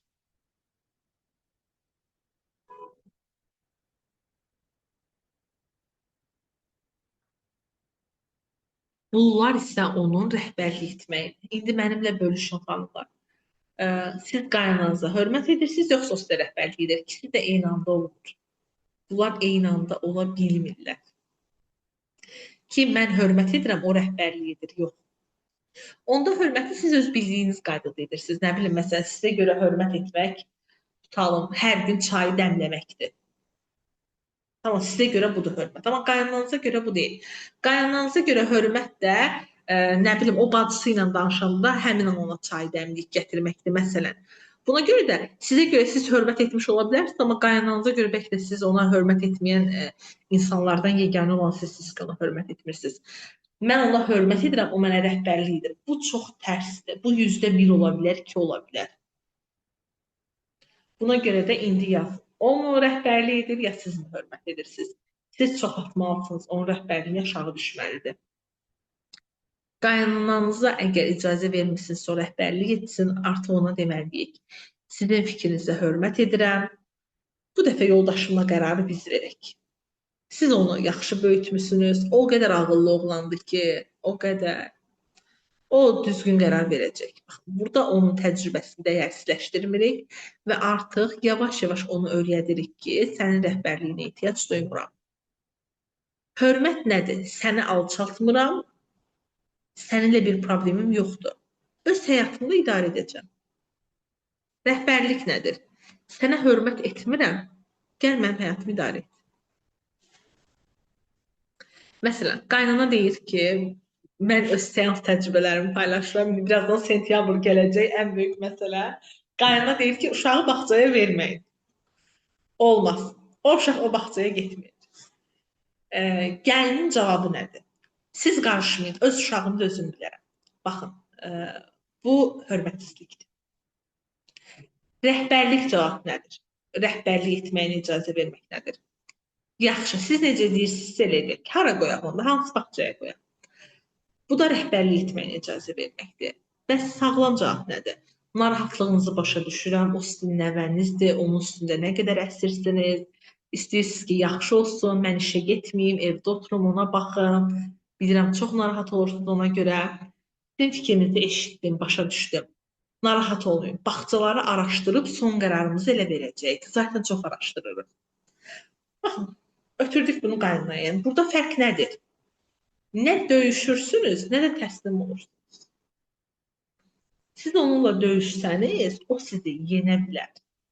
Çünki ortada o vicdan var. 9 ay oğlunu böyüdüb. Yəni, bir bağça söhbətinə görə oğlu mamasından keçməyəcək. Manipulyasiyası çox ola bilər. Strategiyaları çox ola bilər. Siyasəti sizdən güclü ola bilər. Siyasətçi bir qadın ola bilər. Artıq görüb, götürüb. Bir çox şeyləri bilir. Oğlunu o böyüdüb. Prinsip apara bilər sizinlə. Buna görə də döyüşməməlisiniz. Döyüşdüyünüz anda uduzursunuz. Döyüşdüyünüz anda geri çəkilir. Nə döyüşmürsünüz, nə də təslim olursunuz. Onun sizə dediyini daha da artırıb ona verirsiniz. Yəni, bala, mən uşağa görə narahatam, bağçaya qoymayın. Ona bildiririk ki, mən bilirəm necə narahat olduğunuzu o qədər dərindən anlayıram ki, sizi, fikrinizi də tam eşitdim. Bu şəkildə olmalıdır. Bəs onun evində yaşayırsınızsa, qaynananın evində yaşayırsınızsa, həmin evin ümumi qaydalarına hörmət etmək məcburiyyətindəsiniz. Bu hər yerdə belədir əzizlərim. Yəni mənim evimə də gəlsəz, mənim evimin qaydalarına hörmət etməlisiniz. Mən də gəlib sizinlə yaşasam, mən də sizin evin qaydalarına hörmət etməliyəm. Məsələn, təmizliyə, əşyalardan istifadəyə, səs-küyə, kommunal xərclərə, qonaq qaydalarına, ümumi sahələrin, tualet, hamam kimi sahələrin ümumi istifadəsinə, bunlara artıq orada olan qaydalara hörmət etməlisiniz. Sən onun evində yaşayıb, mən istədiyimi edirəm. Mən bu evə gəlin gəlmişəm, onda mənə ayrı ev alardınız. Bu kimi sözlər deməyə haqqınız yoxdur. O sərhədi gəlməmişdən qabaq özünüz təyin etməliydiniz. Amma qaynananız da burada etik davranmalıdır. Ev mənimdir. Ancaq mən dediyim olsun deməməlidir. Evə o qərar verə bilər hardasa, amma bədənə, sizin bədəninizə, telefonunuza, həyat yoldaşınıza, maaşınıza, uşağınıza qaynananız qərar verə bilməz. Mən çox qaynanalarla işləmişəm, onlar mənə çox bildiriblər ki, ay Nərmin xanım, mənim oğlumun qazancını yeyir. Və ona bildirmişəm ki, bax, bu sənin oğlunun problemidir. Sənin oğlunun qazancını yeyir. Ay Nərmin xanım, mənim evimdə yaşayıram. Evi ilə bağlı qaydaları gəlinə bildir. Məsələn, deyir ki, kotlet qızardanda hər yer yağ olur. Tamam, mən ona bildirəm ki, gəlinə belə bir qadağa qoya bilərsən ki, sən bu evdə kotlet qızartmayacaqsan. Ay Nərmin xanım, yox, sifət eləyər, o gedər boşanar o söhbətə görə. Mən ona bildirim ki, gedin rahatlıqla bunu edin. Ona deyin ki, sən bu evdə bir də kotlet qızartmayacaqsan, amma onun evliyinə müdaxilə etməyin. Çünki sizin gəlinizi incidən mətbəxə müdaxiləniz deyil, birbaşa onun evliliyinə müdaxilənizdir. Yəni axşam onun əri gələndə o ərinə gözəl bir süfrə açanda gəlib siz də o süfrəyə oturub onun oğlunu doldurursunuz. Bugün birisi maması ilə nə qədər danışır, bacısı ilə getmişdilər və ya sən çarvadının geyiminə baxmırsan bala. Bugün bilirsən nə geyinmişdi. Bu sözləri deməyinizdir. Bunun yerinə siz gedin o qadına deyin ki, bir də kotlet bişirmə. Buna görə də bəyin Şənifəm. Üzrlü sayın sözünüzü kəsirəm. Fasilə vaxtımızdır bizim. İstəyirsinizsə fasilə verək, sonra davam edək. Tamam, yaxşı. Bu da xanımlardan biri yazıb ki, hamımızın ürəyi doludur. Hələ ki çat bölməsini oxuya bilməmişəm xanımlar. Mövzunu tam sizə çatdırım, sonra çat bölməsinə də baxacağam. 5 dəqiqəlik bir istirahətə ayrılar. Hal-hazırda mənim saatım 22:33-dür. 22:35-də, 22:40-da görüşək.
Nişan xanım, məni görüb eşidə bilirsiniz. Bəli, Nərmin xanım. Səsiniz və görüntünüz aydındır. Xanımlar, bu mövzuların bir çox hissələrini sizinlə danışdıq. Bəs buradakı əsas həll yolları nələrdir? Bugün ailə sisteminin müəyyən parçasını sizlərlə bölüşdüm. Problem həmişə gördüyümüz kimi qaynana deyil. Bəzən qaynanadır, bəzən sərhəd qoya bilməyən kişidir, bəzən hər şeyi içinə yığıb sonra partlayan gəlin. Yəni bu üçü eyni anda da ola bilər və ya hər evlilikdə ayrı-ayrı problemi görə də bilərik. Bəzən ana və oğlu bir-birinə bağlayan günahkar bir keçmiş də ola bilər. Yəni ana və oğul, ana öz içində dəyərsizlik yaşayır, bunu oğluna yükləyir, oğul isə davamlı bunu ödəməyə başlayır. Bəzən də baldız, qaynata, qohumlar da bu sistemin içinə girir. İndi bilirəm hamınız deyirsiniz ki, Nərmin xanım, necə edək, həll yolu nədir, həll yolu nədir? Baxın, əsas nəyi anlamalıyıq? Siz qaynananızı bu seminardan çıxıb qaynananızı dəyişməyə getməyəcəksiniz. Siz evinizdəki oyunun qaydalarını dəyişəcəksiniz. Qaynananız dəyişməyəcək. Onun artıq müəyyən yaşı və müəyyən xarakteri var və bu artıq oturub. Çünki 45-50 yaşından sonra insanları dəyişmək çox çətindir. Hətta onlar terapiyalarda, seanslarda da asan işlənilən pasientlər olmurlar. Çox uzun bir, çətin bir terapiya yolculuğumuz olur onlarla. Və mən belə pasientlərlə işlədikdə mənim həmin aylarda ən çox, yəni qrafikimi alan, vaxtımı alan, enerjimi, biliyimi ən çox sərf edədiyim insanlar olur. Bu demək deyil ki, onlar pislərdir. Xeyr, sadəcə yaşanmış həyat təcrübəsi çoxdur buna görə. Buradan qaynananızı dəyişdirməyə getməyəcəksiniz. Oyunun qaydalarını dəyişəcəksiniz sadəcə. Çünki bəzi insanlara 100 dəfə gözəl izah etsən də onlar nəyisə anlamayacaq. Bəziləri anlamadığı üçün yox, əvvəlki rahatlığını itirməmək üçün dəyişməyəcək. Buna görə də dəyişdirməyə və s. çalışmır. Siz ona deyirsiniz, məsələn, otağıma icazəsiz girməyin. O da deyir ki, bu evin böyüyü mənəm. Siz ona deyirsiniz ki, uşağa xəbərim olmadan dərman verməyin. O da deyir ki, mən 3 uşaq böyütmüşəm, sən mənə uşaq böyütmək öyrədəcəksən. Burada problem sizin cümlənizin həmin an üçün zəif olmağı deyil. Problem odur ki, qarşı tərəf sizin sərhədinizi öz hakimiyyətinə təhlükə olaraq görür. Ona görə də daha açıq danışmaq lazımdır. Az, aydın və açıq dayanıb dediyinizin arxasında durmalısınız. Amma siz az danışmasanız, aydın danışmasanız, dediyinizin arxasında dayanmasanız, o zaman bir sərhəd yoxdur. Sərhəd bir dəfə plan şey olmasın, uşağıma dərman verməyin, deyil. Sərhəd formalaşdırılmalıdır. Yəni, siz özünüz sərhədinizi birinci formalaşdırmağı bacarmalısınız. Mən qadınlarla çox danışıram və bilirsiniz ki, son dönəmlərdə sərhəd sözü o qədər yaygın bir hal alıb ki, hamı sərhədini qorumağa çalışır. Ərinə qarşı, müdürünə qarşı, iş yoldaşına qarşı, ata-anasına qarşı hər kəs bir sərhəd qorumağa çalışır. Amma sərhəd nədir, necə formalaşdırılır, bunu bilən yoxdur. İnsanlar bilirsiniz nə düşünürlər? İnsanlar düşünürlər ki, mən dəftərimi götürməyini sevmirəm, dəftərimi götürməyim. Bunu deməyim sərhədi formalaşdırmaqdır. Bunun arxasında da dayanmalısınız. Qadınların ən böyük səhvi nədir? Baxın, gəlin indi həll yollarını deyirəm, qeyd edin həll yollarını, əziz xanımlar. Daha sonra baxaq ki, bunlardan istifadə edirdiniz, yoxsa yox. Birinci həll yolu. Sərhəd izah deyil, qaydadır. Bunu birmənalı şəkildə bilməlisiniz. Qadınların ən böyük səhvi budur ki, sərhədi qoymaq əvəzinə sərhədi sübut etməyə çalışırlar. Yəni, bir var mən sərhəd qoyuram ki, bu dəftəri buradan götürməyin. Və biri götürmək istəyəndə əlimi dəftərin üstünə qoyuram. Sözümün arxasında dururam. Sübut etməyə çalışmaq nədir? İnsanlara davamlı demək, davamlı xatırlatmaq, uzun-uzun izahlar vermək. Biri gəlib dəftəri götürəndə, misal, sənə şokolad gətirib və sənə deyirsən ki, mənə şokolad gətiribsə, onlar dəftəri götürsün, sözün arxasında durmamaqdır. Birinci, izah deyil, qayda, sərhəd. Birinci budur, sərhəd. Qadınların ən böyük səhvi sərhəd qoymaq əvəzinə sərhədi sübut etməyə çalışırlar. Deyir, məsələn, qaynanasına deyir ki, gəl mən sizə deyim ki, bunu niyə belə edirəm? 1 saat danışır. Qaynana isə bir cümlə deyir. Mən heç etməmişəm, bu gəlin sadəcə həssasdır. Baxın, sərhəd bir məhkəmə deyil ki, siz qarşı tərəfi özünüzə inandırmağa borçlu olasınız. Qaynanız sizə inana da bilər, inanmaya da bilər, sizi ciddiyə ala da bilər, almaya da bilər. Heç bir önəmi yoxdur bunun. O, onun biləcəyi bir şeydir. Yəni, o insan istəsə sizə inanar, istəsə inanmaz. İstəsə sizi yaxşı qəbul edər, istəsə etməz. Yəni, bu, onunla bağlı bir şeydir.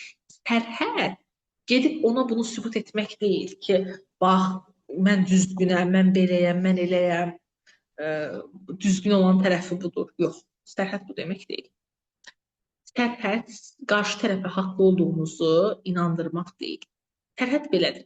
Mənim xəbərim olmadan uşağa dərman verilməyəcək. O deyə bilər, niyə? Siz deyəcəksiniz ki, valideyn olaraq belə qərar vermişik. Qaynanız deyəcək, mən sizinlə pislik getmişəm. Sonra deyirsiniz ki, siz bizə heç bir pislik etməmisiniz. Sizin niyyətiniz çox gözəldir. Mən sərhədləri deyirəm. O deyir, mən bu uşağın nənəsiyəm. Siz ona deyirsiniz ki, bəli, Allah sizə uzun ömür versin. Nə yaxşı ki, onun sizin kimi bir nənəsi var. Uşağa dərman və cümlənin sonunda gətirirsiniz ki, uşağa dərman verilməyəcək. Burada müzakirə etmirik, saatlarla izah etmirik. Sərhədin gücü cümlənin uzun olmağı, ağlamaq, qışqırmaq, gedib yoldaşımıza xəbərləmək, bunlar deyil. Sərhədin gücü bilirsiniz nədir? Qarşı tərəfə bunu gözəl şəkildə izah etməkdir. Məsələn, qarşı tərəf dediyim kimi deyə biləcək ki, mən uşağın nənəsiyəm, gecə gündüz ona baxmışam, siz də bildirirsiniz, onu təsdiq edirsiniz, bəli. Sonra gecə gündüz baxmısınız, nə qədər zəhmət çəkmişsiniz, uşağa dərman verilməyəcək. O yenə sizə deyə bilər ki, siz mənə bu evdə hörmət etmirsiniz, mən bu evin böyüyəm, sonra biləcəksiniz ki, yox, biz sizə dərin hörmət edirik, bilirəm ki, bunu hiss edəcəksiniz, uşağa dərman verilməyəcək. Bu bir sərhəddir. İkinci, yox deyib geri götürməyin. Bu seminarda bunlara əməl etsəniz, qaynana probleminiz tamamən aradan qalxacaq. Yox deyib sonra geri götürməyin. Məsələn, qadın qaynasına deyir ki, xəbərsiz gəldiniz. Sonra qapını açır, çay hazırlayır, yemək hazırlayır, öz işini təxirə salır. Qaynana da buna öyrəşir. Amma sərhəd nədir? Qaynananıza bildirirsiniz ki, əziz qaynana, bizə gəlməmişdən qabaq mütləq bizə bildirin. Bəzən biz evdə olmuruq, harasa gedəsi oluruq, sizə ayıb olmasın. Daha sonra qaynananız yenə sizə demədən gəlir və siz də həmin an aşağı düşməlisiniz. Mağazada 1 saatlıq işiniz var. Onun çayını verin və ona bildirin ki, mən sizə xoş istirahət arzu edirəm. Televizorun pultunu da verin ona və düşün 1 saatlıq işinizi görüb gəlin. Bu hörmətsizlik deyil. Bu evinizin qapısının bir qaydası olduğunu ona göstərməkdir. Bəs hörmətsizlik nədir? Deyinə ona çay hazırlamaq, daha sonra gedib yoldaşınıza demək ki, görürsən mamangilin hərəkətini, onların heç bir mədəniyyəti yoxdur, görmüşük ki, evinə gedəndə xəbər edərlər. Bunlardır. Siz ona sərhədinizi bildirirsiniz. Sərhədi bildirmək düşmən olmaq demək deyil. Bəzən qadınlar birisi nə düşünürlər? Az öncə dediyim kimi, ya susmalıyam, ya dava etməliyəm. Ya sanki sərhəd mənfi bir şeydir və sərhədi deyəndə insanlar qaşlı qabaqlı olmalıdır. Xeyr. Siz gülərək, çox mülayim olaraq bu sərhədlərinizi bildirə bilərsiniz. Mən hər zaman həyatda öz sərhədlərimi o şəkildə qoruyuram. Mənim həyatımda çox az insan deyə bilər ki, Nərmin bizə sərt şəkildə öz sərhədlərini dedi. Axı, yəni sərhədlər yaşamın içərisində nəyə görə sərt olmalıdır? Baxın, indi sosial mediada bu haqda çox məlumatlar dolaşır və o məlumatlar sizə bunu öyrədir. Sərhədlər sərtdir, birbaşadır, kəskindir, xeyr. Belə olduqda bu həyat olmayacaq, bu olacaq əskərlik, hər hansısa bir sərt rejim. Sərhədlər lazım gəldikdə yumuşaldıla bilir, mehriban şirin dillə də deyilə bilir. Axı, biz bunu gedib düşmənlərimizə demirik. Biz bunu evdə ən yaxın adamlarımıza, həyat yoldaşımıza, övladımıza, anamıza, atamıza, ən yaxınlarımıza, iş yoldaşımıza, müdürümüzə bunlara bildiririk biz sərhədlərimizi. Və bunu çox gözəl, çox mehriban formada deməliyik. Üçüncü, qaynana hər şey başınıza vurursa, Baxın, bəzi insanlar kömək etmək üçün kömək etmir. Gələcəkdə istifadə etmək üçün borc yarar. Yəni, mən sizə ev verdim, uşağınıza baxdım, oğlumu sizin üçün böyütdüm, mən olmasaydım siz nə edəcəkdiniz? Bu cümlələrin altında bir mesaj var. Mən sizə yaxşılıq etmişəm, həyatınıza rəhbərlik edə bilərəm. Cavab belə olmalıdır. Etdiyiniz köməyi qiymətləndiririk. Nə yaxşı siz varsınız. Yoldaşımı çox yaxşı böyütmüsünüz. Uşağıma nə gözəl baxmısınız. Bu evi də nə yaxşı ki bizə verdiniz. Var olun, çox sağ olun. Kömək etdiyiniz üçün ailəmizlə bağlı qərarları verməyiniz mümkün deyil. Ailə ilə bağlı qərarları biz verək. Siz bu mövzuda yorulmayacaqsınız. Bu artıq sərhəddir. Amma yenə deyirsə ki, yox, mən sizin ailənizə qarışmalıyım. Burada artıq yoldaşınızla bərabər birgə siz hansısa bir sərhədləri qurmalısınız. Sonra mövzunu bağlayın, çünki minnətdarlıq ömürlük itaət müqaviləsi deyil. O sizə yaxşılıq edib deyə ömür boyu itaət edəsiniz deyə bir mövzu yoxdur. Mənim bir pasiyentim var idi. Qaynatası çox imkanlı idilər və oğulları hələ yeni öz həyatını qurmağa, öz ayaqlarının üzərində durmağa başlayırdı və atasının belə bir prinsip var idi ki, mən uşaqlarımın heç birinə ev verməyəcəm, necə ki, mən sıfırdan qurmuşam, onlar da qursunlar. Və qaynına daha sonra, ata elə bir oğluna heç bir mal mülk vermir. Qaynına gəlinlərinin ad günündə Novxanı tərəfdə gəlinə 620 minlik böyük bir villa hədiyyə edir. Və bu villanı hədiyyə etdikdən sonra qadın mənə seanslarda hər zaman bildirir, Tiknər xanım, mənim ən pis günlərim o villanın hədiyyəsindən sonra başladı. Qaynanam olduğundan daha da pis bir qaynanaya çevrildi. Və nə vaxt rəfiqələrimlə gedirdim görüşə, status paylaşırdım, statusun altına yazırdı ki, hə, 620 minlik evdə oturmuşsan, sənin nə vecinə pul qazanmaq, elə gedib bütün gün əlinə 5 manat düşən kimi də xərcləyirsən onu. Davamlı olaraq deyirdi ki, mənə belə sözlər deməyə başlayıb. Buna görə də birinə minnətdar olmaq o demək deyil ki, biz ona ömür boyu itaət etməliyik. Təhqir edən qaynanaya nə demək olar? Burada, məsələn, qaynana sizə bildirə bilər ki, sən yaxşı ana deyilsən. Çoxsman qaynanalar burada gəlinlərinə bildirirlər. Sən yaxşı ana deyilsən, o uşağın ayaqları niyə açıqdır? Burada dərhal deməlisiniz. Mənim analığımı təhqir edən söhbəti davam etdirməyəcəm. Bax, heç nə sübut etmək. Çünki az öncə dediyim kimi sərhəd hansısa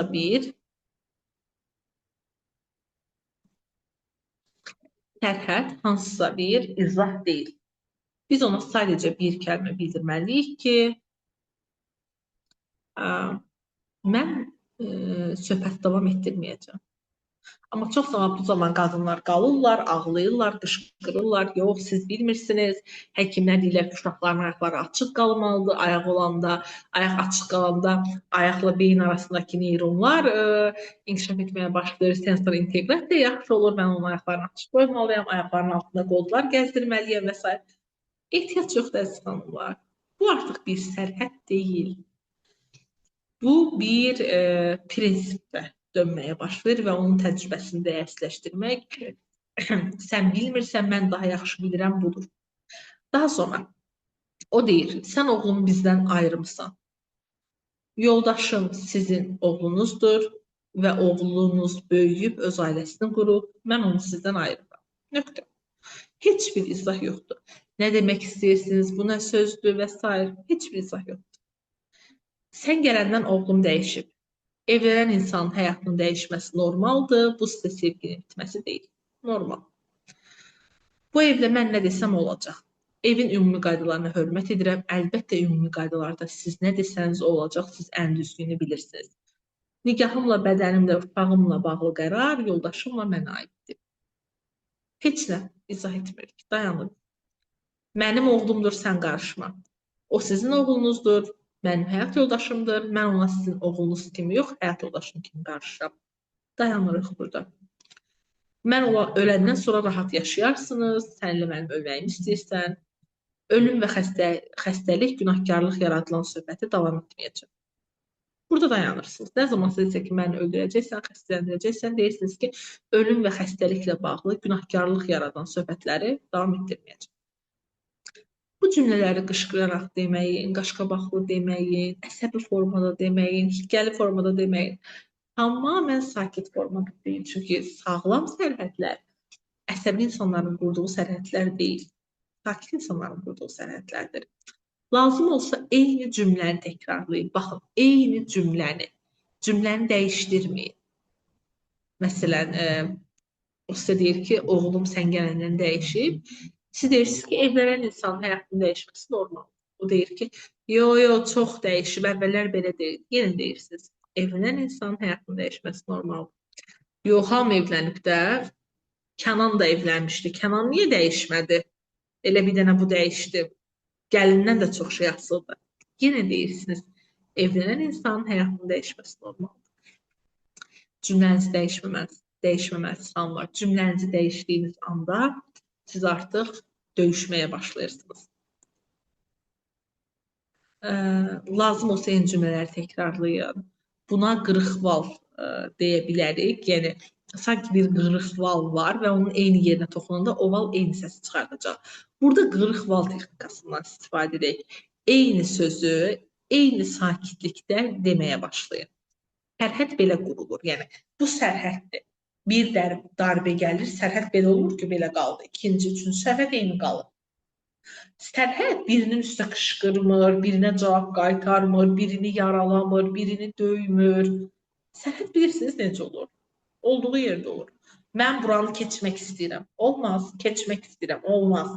Keçmək istəyirəm. Olmaz. Və dayanır. Amma keçmək istəyirəm. Olmaz. Keçmək istəyirəm. Olmaz. Bir də keçmək istəyəndə, sənə demədim olmaz, bəsdir, yetər, özünə gəl. Bunları etsəniz, siz onunla dalaşmağa başlayacaqsınız. O sizin üzərinizdən sərhədinizi keçəcək. Qarşı tərəf mövzunu dəyişir, sizi günahlandırır, keçmişi açır. Siz yenə əsas cümləyə qayıdırsınız.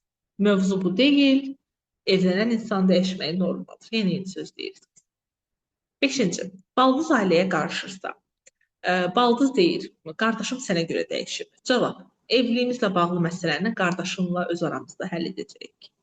O deyir, mən onun bacısıyam, qarışaram. Bacısı olmağınıza hörmət edirəm. Nə yaxşı sizin kimi bacısı var. Özü də hər dəfə deyir ki, sizin də çox istəyir. Nigahımızda qərar verici bizik. Qardaşımın pulunu hara xərclədiyini bilməliyəm. Ailə büdcəsi şəxsi mövzumuzdur. Mən bu evə istədiyim vaxt gələcəm. Gəlməyinə qarşı deyilik, sən gələrsən, sənin çox gözəl enerjin var, ayağında ruzi bərəkət var. Gəlməmişdən qabaq xəbər et bu ruzi bərəkəti bizə. Mütləq bu şəkildə cavablandırmalısınız.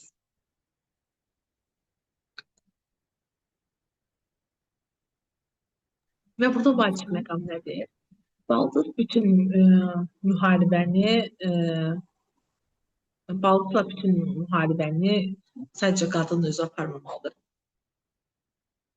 Burada yoldaşınızın bacısına sərhəd qoymaq lazımdır. O da bacısını bildirməlidir ki, əziz bacı, mən səni sevirəm, yaxşı ki varsan.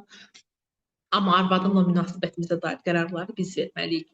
Kişi bunu demirsə, bacı gəlinin sərhədinə qarşı qardaşının adından danışıb hökmlər verə bilər.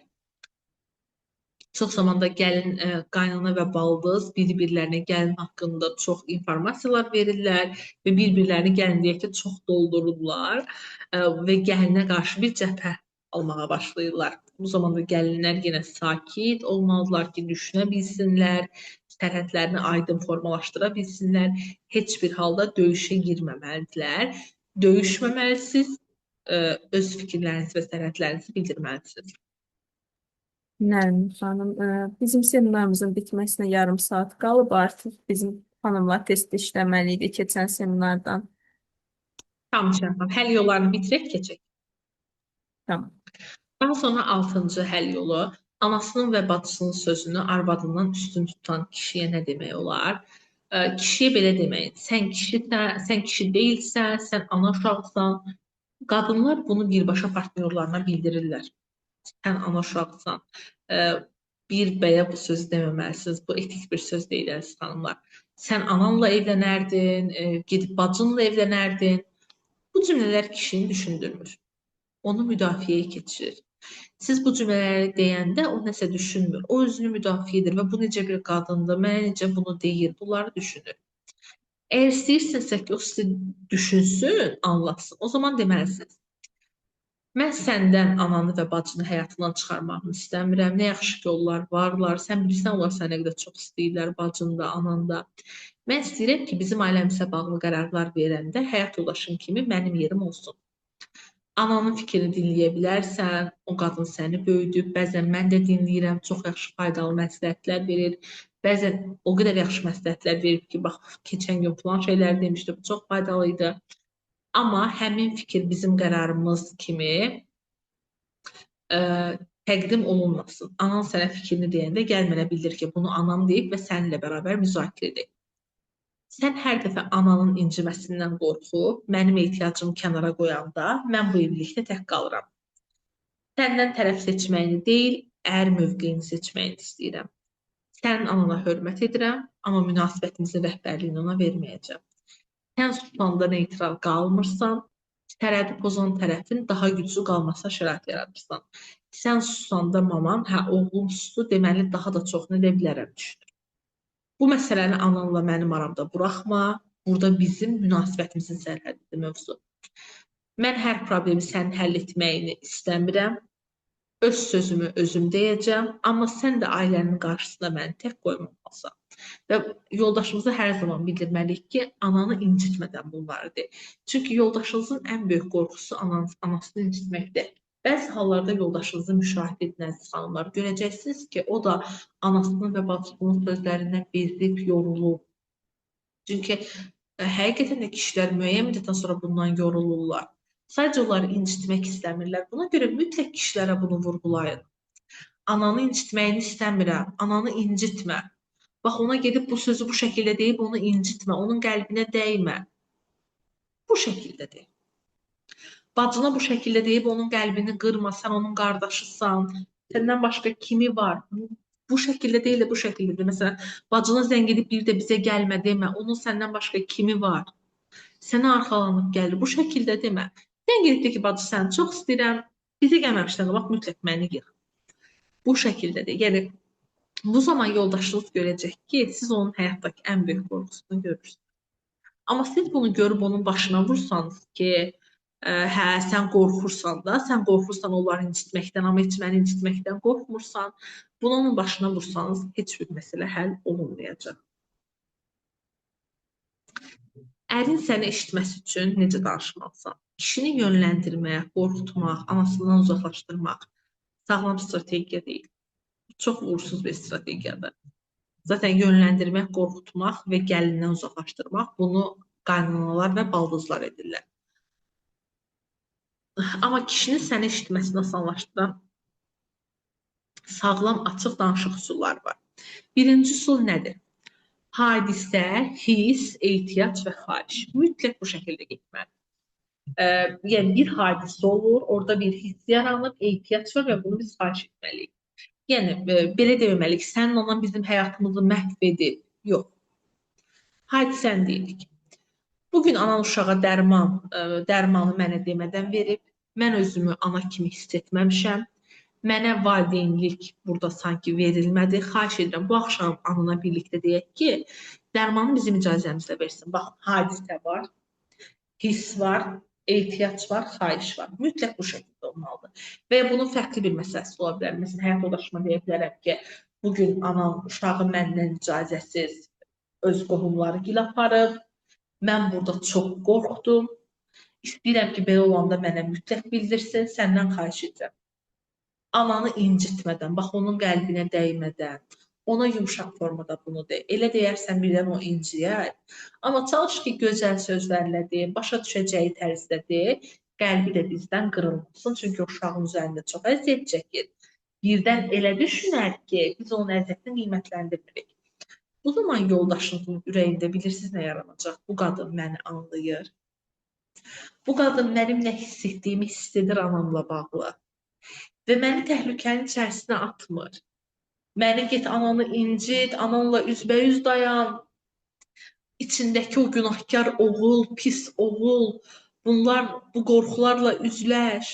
Bunu etmir. Əksinə, məni qorxumla daha yaxşı formada üzləşdirir. Mənə sərhəd qurmağı öyrədir həyat yoldaşım. Buna görə də hadisəni deyirik. Hadisə zamanı biz nə hiss etmişik, bunu deyirik və xahişimizi deyirik.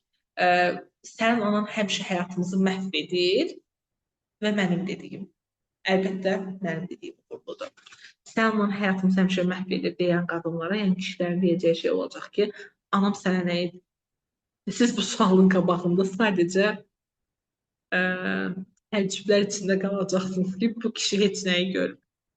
İkinci, bir söhbətdə bir məsələ. Qadın başlayır uşağın dərmanından, keçir nişana, digər mövzulara. Kişinin beynində mövzu itir. Bir söhbətdə danışın, yalnız bir söhbətdə. Misal, sadəcə dərman mövzusunu danışın. Başqa heç bir mövzuya keçmək. Üçüncü, sakit vaxtı seçin. Əgər partnyor acdırsa, yuxusuzdursa, həmin an sizinlə münasibəti pisdirsə, ona elə qapının əvvəlində desəz ki, bir dəqiqə Nərmin xanım deyib ki, hadisə, hiss, ehtiyac, xahiş, bir yaxşı həll yolu bu olmayacaq. Buna görə də eşitmək istəyirsinizsə, ona düzgün vaxt verməlisiniz ki, axşam səninlə 15 dəqiqəlik vacib söhbət etmək istəyirəm. Axşam edək ya sabah oyananda edək, sənə hansı uyğundur? Məqsəd odur ki, o bizi eşitsin. Dördüncü sual, kişi problemin, yəni kişinin orada problemin özü etməyi. Burada problem qaynanızın uşağa dərman verməkdir. Amma siz burada problemi kişinin özü etsəniz, yəni anan uşağa dərman verib, çünki sən zəif kişisən.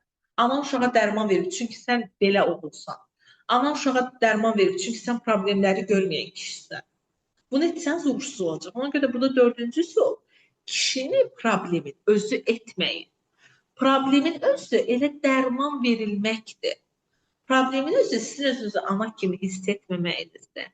Problemin özü yoldaşınızın kişi olmamağı və qaynananızın hökmranlığı deyil.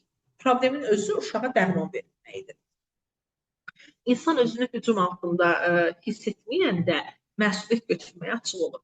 Əgər həyat yoldaşınız hamıya qarşı məsuliyyətli, sizə qarşı məsuliyyətsizdirsə, o zaman özünü hücum altında hiss edir deməli. Amma bir insanı hücum altında hiss etdirməyin, o rahat məsuliyyət götürəcək. Beşinci sual, nə istədiyinizi deyil. Baxın, anam qarışmasın demək çox genişdir. Nəyə qarışmasın, niyə qarışmasın, harada qarışmasın. Dəqiq deyil, xəbərsiz gəlməsin, uşağa icazəsiz dərman verməsin, bizim mübahisəmizi bilməsin, büdcə qərarımıza qarışmasın, otağın qapısını döymədən girməsin. Kişiyə burada xəritə verməlisiniz və bunları anan pisdir, sizdə mədəniyyət yoxdur, mən öz ata evimdə bunları görməmişəm. Bu şəkildə verdikdə onu çox dəyərsiz hiss etdirirsiniz. Bizim üçün məsələ haqlı olmaq deyil, qarşımızdakının duyğularını incitməməkdir. Biz bu zaman onlara bildirik gəlsin, sən maman bilirsə necə mehriban qadındır, cana yaxın qadındır. Amma bir də otağın qapısını döymədən girir. Sən bilirsən və sənin maman necə dəqiq qadındır, özü də mühasibatlığı çox yaxşı bilir. Atam da həmişə deyir ki, bizim ailəmizin bu günlərə gəlib çıxmağı qaynananın sayəsindədir. Qaynanam çox yaxşı pul yığır. Ver onu mənə. Bəlkə bizim məsələmizə qarışmasın.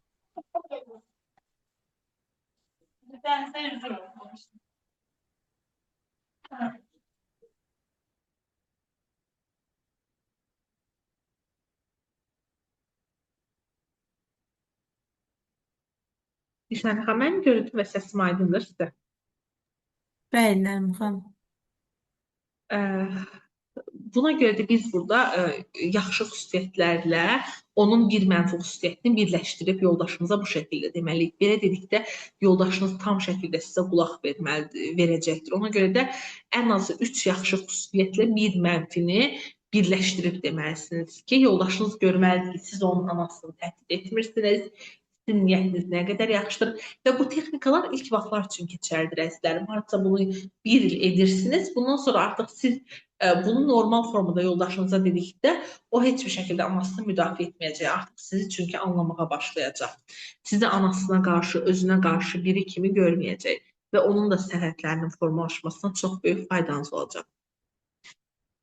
Kişi mənim sözümə üstünlük versin nə deməkdir? Bəs 8-ci budur. Burada çox incə məqam var. Sağlam məqsəd əvvəl anasının sözünə baxırdı, indi mənim sözümə baxsın. Baxın, bu deyil. Yəni qadınlar bəzən deyir ki, o anasının sözünə baxmır. Axı bu düzgün deyil. Necə deyək mənim sözümə baxsın?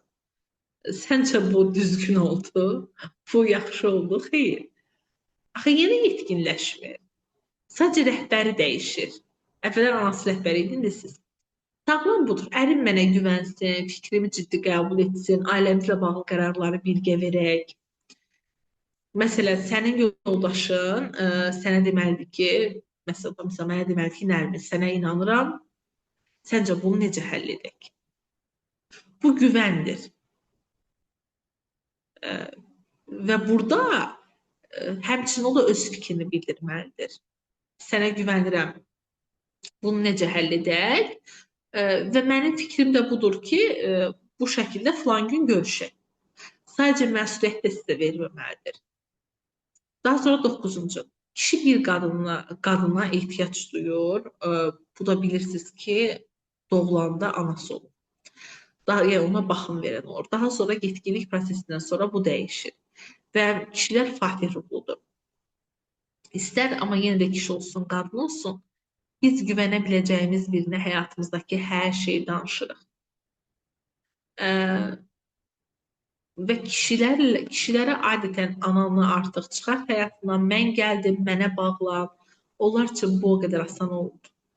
İlk öncə sizin yanınızda təhlükəsiz, dürüst, etibarlı bir tərəfdaş olmalıdır. Və ailə məsuliyyətini sizinlə bölüşməlidir. Bunlar olmadıqda, bu təhlükəsizliyi hiss etmədikdə münasibət qura bilmir. Elə münasibət qurulmalıdır ki, kişi sizinlə məsləhətləşməyi dəyərli və təhlükəsiz hesab etsin. Sizinlə məsləhətləşməyi özünə təhlükəsiz hesab etməsin. 10-cu. Qadının maraqlı və sağlam strategiyaları olmalıdır. Burada misal, birinci dərhal cavab verməmək. Qaynana sizə söz atdı, dərhal cavab vermirsiniz. Sadəcə deyirsiniz, mən buna indi cavab verməyəcəm, sonra sakit danışaq. Yəni burada artıq sizin ağlınızın nə qədər olduğu görünür, çünki siz emosiyalarınızı idarə edirsiniz. İkinci, hər sözə cavab verməmək. Bəzi cümlələr cavab almaq üçün yox, xanımlar. Sizi əsəbləşdirmək üçün deyilir. Məsələn, mənim oğlum sənə görə arıqlayır. Siz özünüzü sübut etməyə başlamayın. Sadəcə deyin ki, belə düşünməyinizə təəssüf etdim. Bu qədər. Amma özünüzü sübut etməyə çalışsınız ki, yox, yaxşı yeməklər hazırlayıram, onun arıqlamağı mən deyiləm, xəyanət etdi, arıqladı, idmana getdi, arıqladı. Önəmli deyil. Bəzi cümlələr sizi əsəbləşdirmək üçün deyilir və bunları tanımalısınız. Üçüncü strategiya nədir? Məlumatı azaldın. Ailənizin hər detalını sərhəd pozan insanla bölüşməyin. Nə qədər gəliriniz var, borcunuz nədir, hara gedirsiniz? Hər suala ətraflı cavab vermək məcburiyyətində deyilsiniz. Bu, ən çox sizə qarşı sərhədi pozan insanlardadır. Sizə söz deyəndə onlara bildirin ki, qərar verəndə xəbər edərik. Bəzən uşaqlar necədir? Onlardan sual soruşanda deyirlər ki, bilmirəm. Anaları onlara öyrədir ki, kimsə nə desə denək ki, bilmirik. Sərhəd pozan insanlara qarşı belə olmalısınız. Bilmirik. Hələ bunu danışmamışıq. Bu şəkildə olmalısınız. Daha sonra 4-cü strategiya. İsti münasibət, soyuq sərhəd.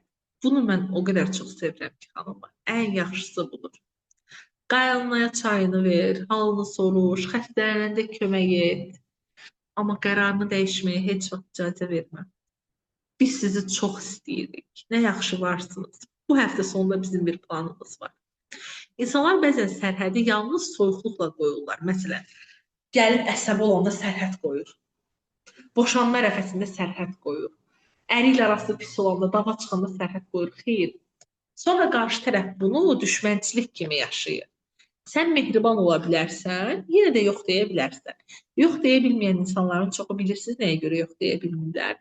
Onlar düşünürlər ki, yox deyəndə soyuq olmalısan. Xeyr. Siz bunu çox isti formada edə bilərsiniz. Qaynananın yanında ilk dəfə qərar verməyin. Əvvəl ər-arvad danışın. 5-ci strategiya budur. Kim nə deyəcək, nəyi necə deyəcəyi, qaynanam inciməsin, xətrinə dəyməsin. İlk öncə bu tərəfdən gəlməlisiniz. Daha sonra necə deməliyik ki, sərhədlərimiz pozulmasın, qarşı tərəf ağlasa nə edəcəyik, təhqir etsə nə edəcəyik, qərarımızı dəyişəcəyikmi? Birinci ər-arvad öncədən bunu razılaşmalısınız. Yəni, yoldaşımıza biz deməliyik ki, qaynanama deyək ki, artıq evə su alaq, misal. Yoldaşınız deyə bilər ki, yox, bunu desəm inciyəcək. Siz bu suala cavab tapmaq əvəzinə yoldaşınıza desəz ki, niyə inciyir, özü bilər, mənə aidiyyatı yoxdur, mən belə bir şey görməmişəm, sənin zəif olmağına görədir bu. Bu necə bir həyatdır ki, biz sud ala bilmirik. Baxın, bunlar lazım deyil. Oturub yoldaşınızla birgə bunu düşünməlisiniz ki, necə alın ki, qaynananız inciməsin? Və incisə həmin an onun könlünü ala biləcək başqa təklif nə olacaq ona? Bunu nəyə görə etməliyik? Qadınla kişi arasında komanda yaranması. Yəni bunu ən az bir il etsəniz, sizin aranızda çox yaxşı komanda yaranacaq və daha sonra yoldaşınız siz nə desəniz birbaşa bunu edə biləcək. 6-cı strategiya. Təkbətək yox, komanda dili. Anana de əvəzinə bizim qərarımızı anana necə bildirək? Bu cümlə kişini uşaqlıq mövqeyindən çıxardıb ər mövqeyinə qoyur. Biz ona uşaq olmağını istəmirik. Git anana de deyəndə elə olur. Uşaq olur yenidən. Ona görə də biz qərarımızı anana necə bildirək? 7-ci strategiya. Nəticəni sakit tətbiq et. Qaynanana təhqir edirsə, bu tonda söhbəti davam etdirməyəcəkdir. Otaqdan çıx. 5 dəqiqə sonra qayıdıb gəlib mübahisə etmə, yoxsa sərhəd cümləsi tamamilə boşa gedir. Biri səni təhqir edəndə ona bildir. Mən bu söhbəti davam etdirməyəcəm və çıx. Biz onu dəyişdirə bilmərik, biz ona tərbiyə verə bilmərik, ona kültür öyrədə bilmərik, ona nəzakət qaydaları öyrədə bilmərik, əziz xanımlar. O bunu edə bilər. Nəsə öyrədə bilmərik, dayanmalıyıq və çıxmalıyıq oradan dərhal. 8. Yaxşı davranışda görün. 8-ci strategiya budur. Qaynana bu dəfə əvvəlcədən xəbər verdi. Mütləq yaxşı davranışlarını görün. Ən xırda davranışını da görün. Və ərinizin də, əriniz sərhəd qoydu. Mütləq bildirin. Bugün məni tək qoymadım, bugün özümü dəyərli hiss etdim. İnsanlar yalnız səhvləri deyil, doğru davranışların nəticəsində görməlidir. Qadınlar bəzən mənə deyirlər ki, Nərmin xanım, o mənə o qədər pislik edib ki, artıq onun yaxşılarını görmürəm. Axı düzgün etmirsən əzizim. İnsanlar hər zaman axı pislik etmirlər. Axı insan hər zaman səhv etmir. Mümkün deyil ki, qaynanan sən hər zaman səhv etsin.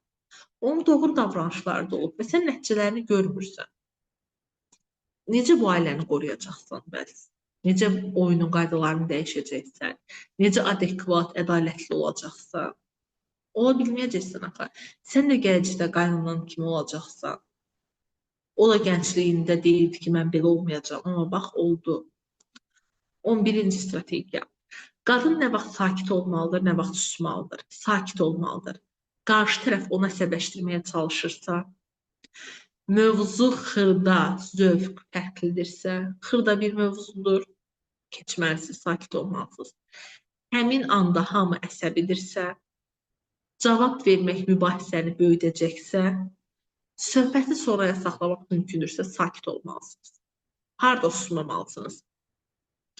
Təhqir təkrar olunursa, uşağa xəbərsiz müdaxilə olunursa, şəxsi otağa əşyalara toxunulursa, maliyyə nəzarəti varsa, nigahın məxfiliyi pozulursa, fiziki və ya psixoloji zorakılıq varsa, həyat yoldaşı davamlı olaraq onu heçə sayırsa, sakitlik burada olmur, sakitliyi qaldırırıq aradan, amma bu o demək deyil ki, qışqırırıq.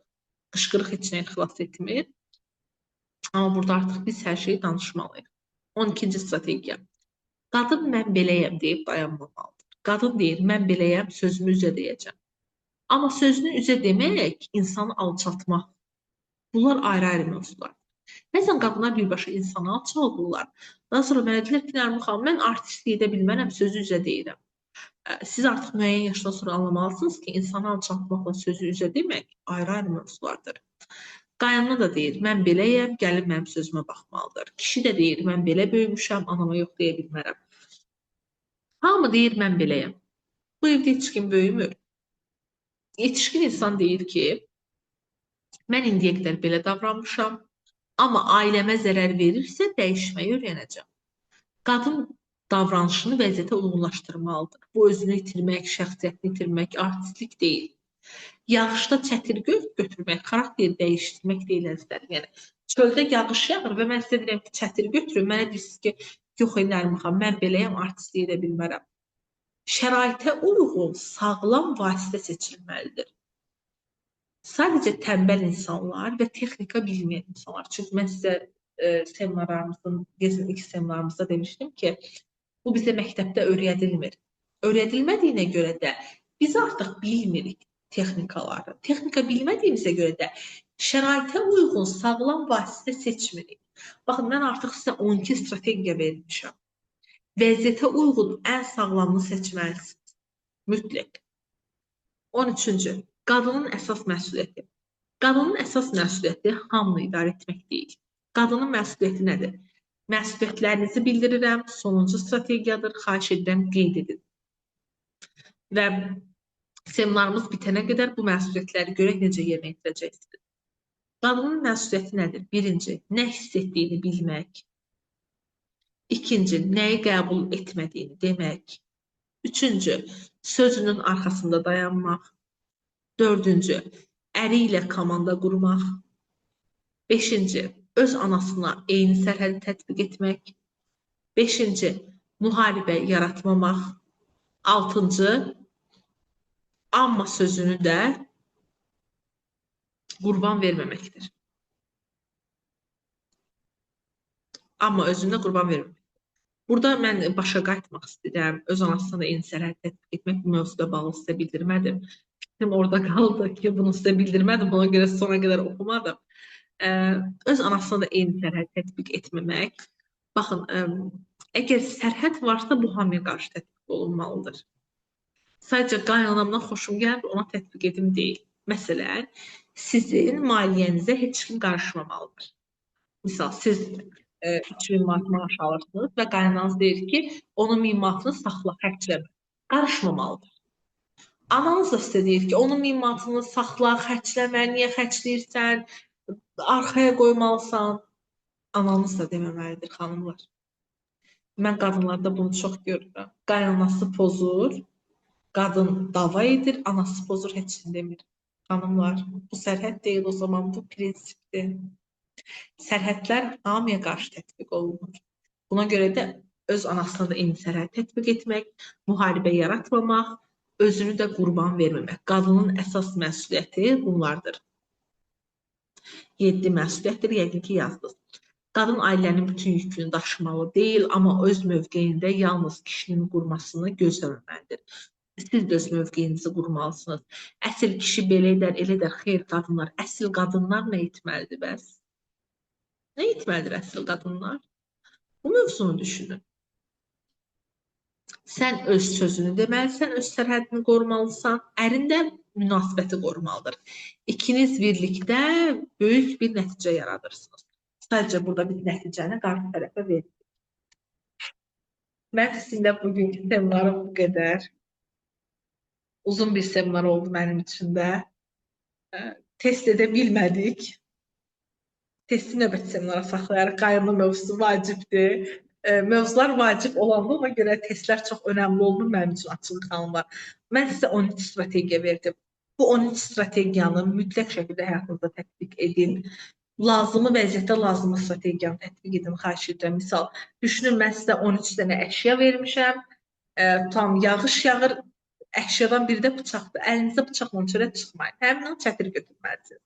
Buna görə də mübahisələr zamanı sakit qalmalısınız ki, strategiyanı düşünəsiniz. Amma qadınlar dözmək üçün sakit qalırlar. Biz amma bilirsiniz nə üçün sakit qalmalıyıq? Görəsən hansı 13 strategiyadan hansını seçim indi? Buna görə bir mübahisə zamanı və qaynana problemlərində bu 13 strategiyadan mən sizə tövsiyə edirəm ki, istifadə edəsiniz. İstifadə etdikdə zaten çox yaxşı nəticələrini görəcəksiniz. Yekun olaraq da fikrimi tamamlayım. Böyüklərin bizdən istədiyi ən çox şey dərin hörmətdir.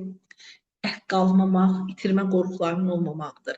Onlara bunu da verməliyik, dərin hörmət verməliyik və onları heç kimin onları tərifləmədiyi şəkildə tərifləməliyik. Qaynananızı oğlu sizdən çox tərifləməməlidir. Bu zaman qaynana sizə qarşı daha sərt bir mövqe ala bilər. Mən sizlə bugünkü seminarım bu qədər, xanımlar. Bugün sual vermək olmazsa növbəti seminarımızda olsun. Çünki saatımız da biraz gecə olduğuna görə hər birimiz biraz yorğunuq. Zəhmət olmasa mənə vermək istədiyiniz sualları bir vərəqə yazın. Çat bölməsi çünki bağlanacaq. Bir vərəqə yazın, Könül xanımdır, Yusif Mustafa'dır, Gülnar xanımdır. Siz üçünüz sual vermək istəyirsiniz. Siz üçünüz də yazın, zəhmət olmasa bunları öz notlarınıza. Növbəti dəfə ilk sizdən sualları götürərək. Nişanə xanım, siz də xanımların adını qeyd edin ki, növbəti dəfə mütləq onlardan suallarını ala bilək. Yaxşı ki bu seminarda var idiniz, yaxşı ki dinlədiniz. Sizə xoş bir həftə sonu arzu edirəm. Sabah zaten yenə eyni saatda görüşəcəyik əziz xanımlar. Mən də sizləri öpürəm. Gecəniz xeyrə qalsın, sağ olun. Sağ olun Nərmin xanım. Sağ olun xanımlar. Gecəniz xeyrə.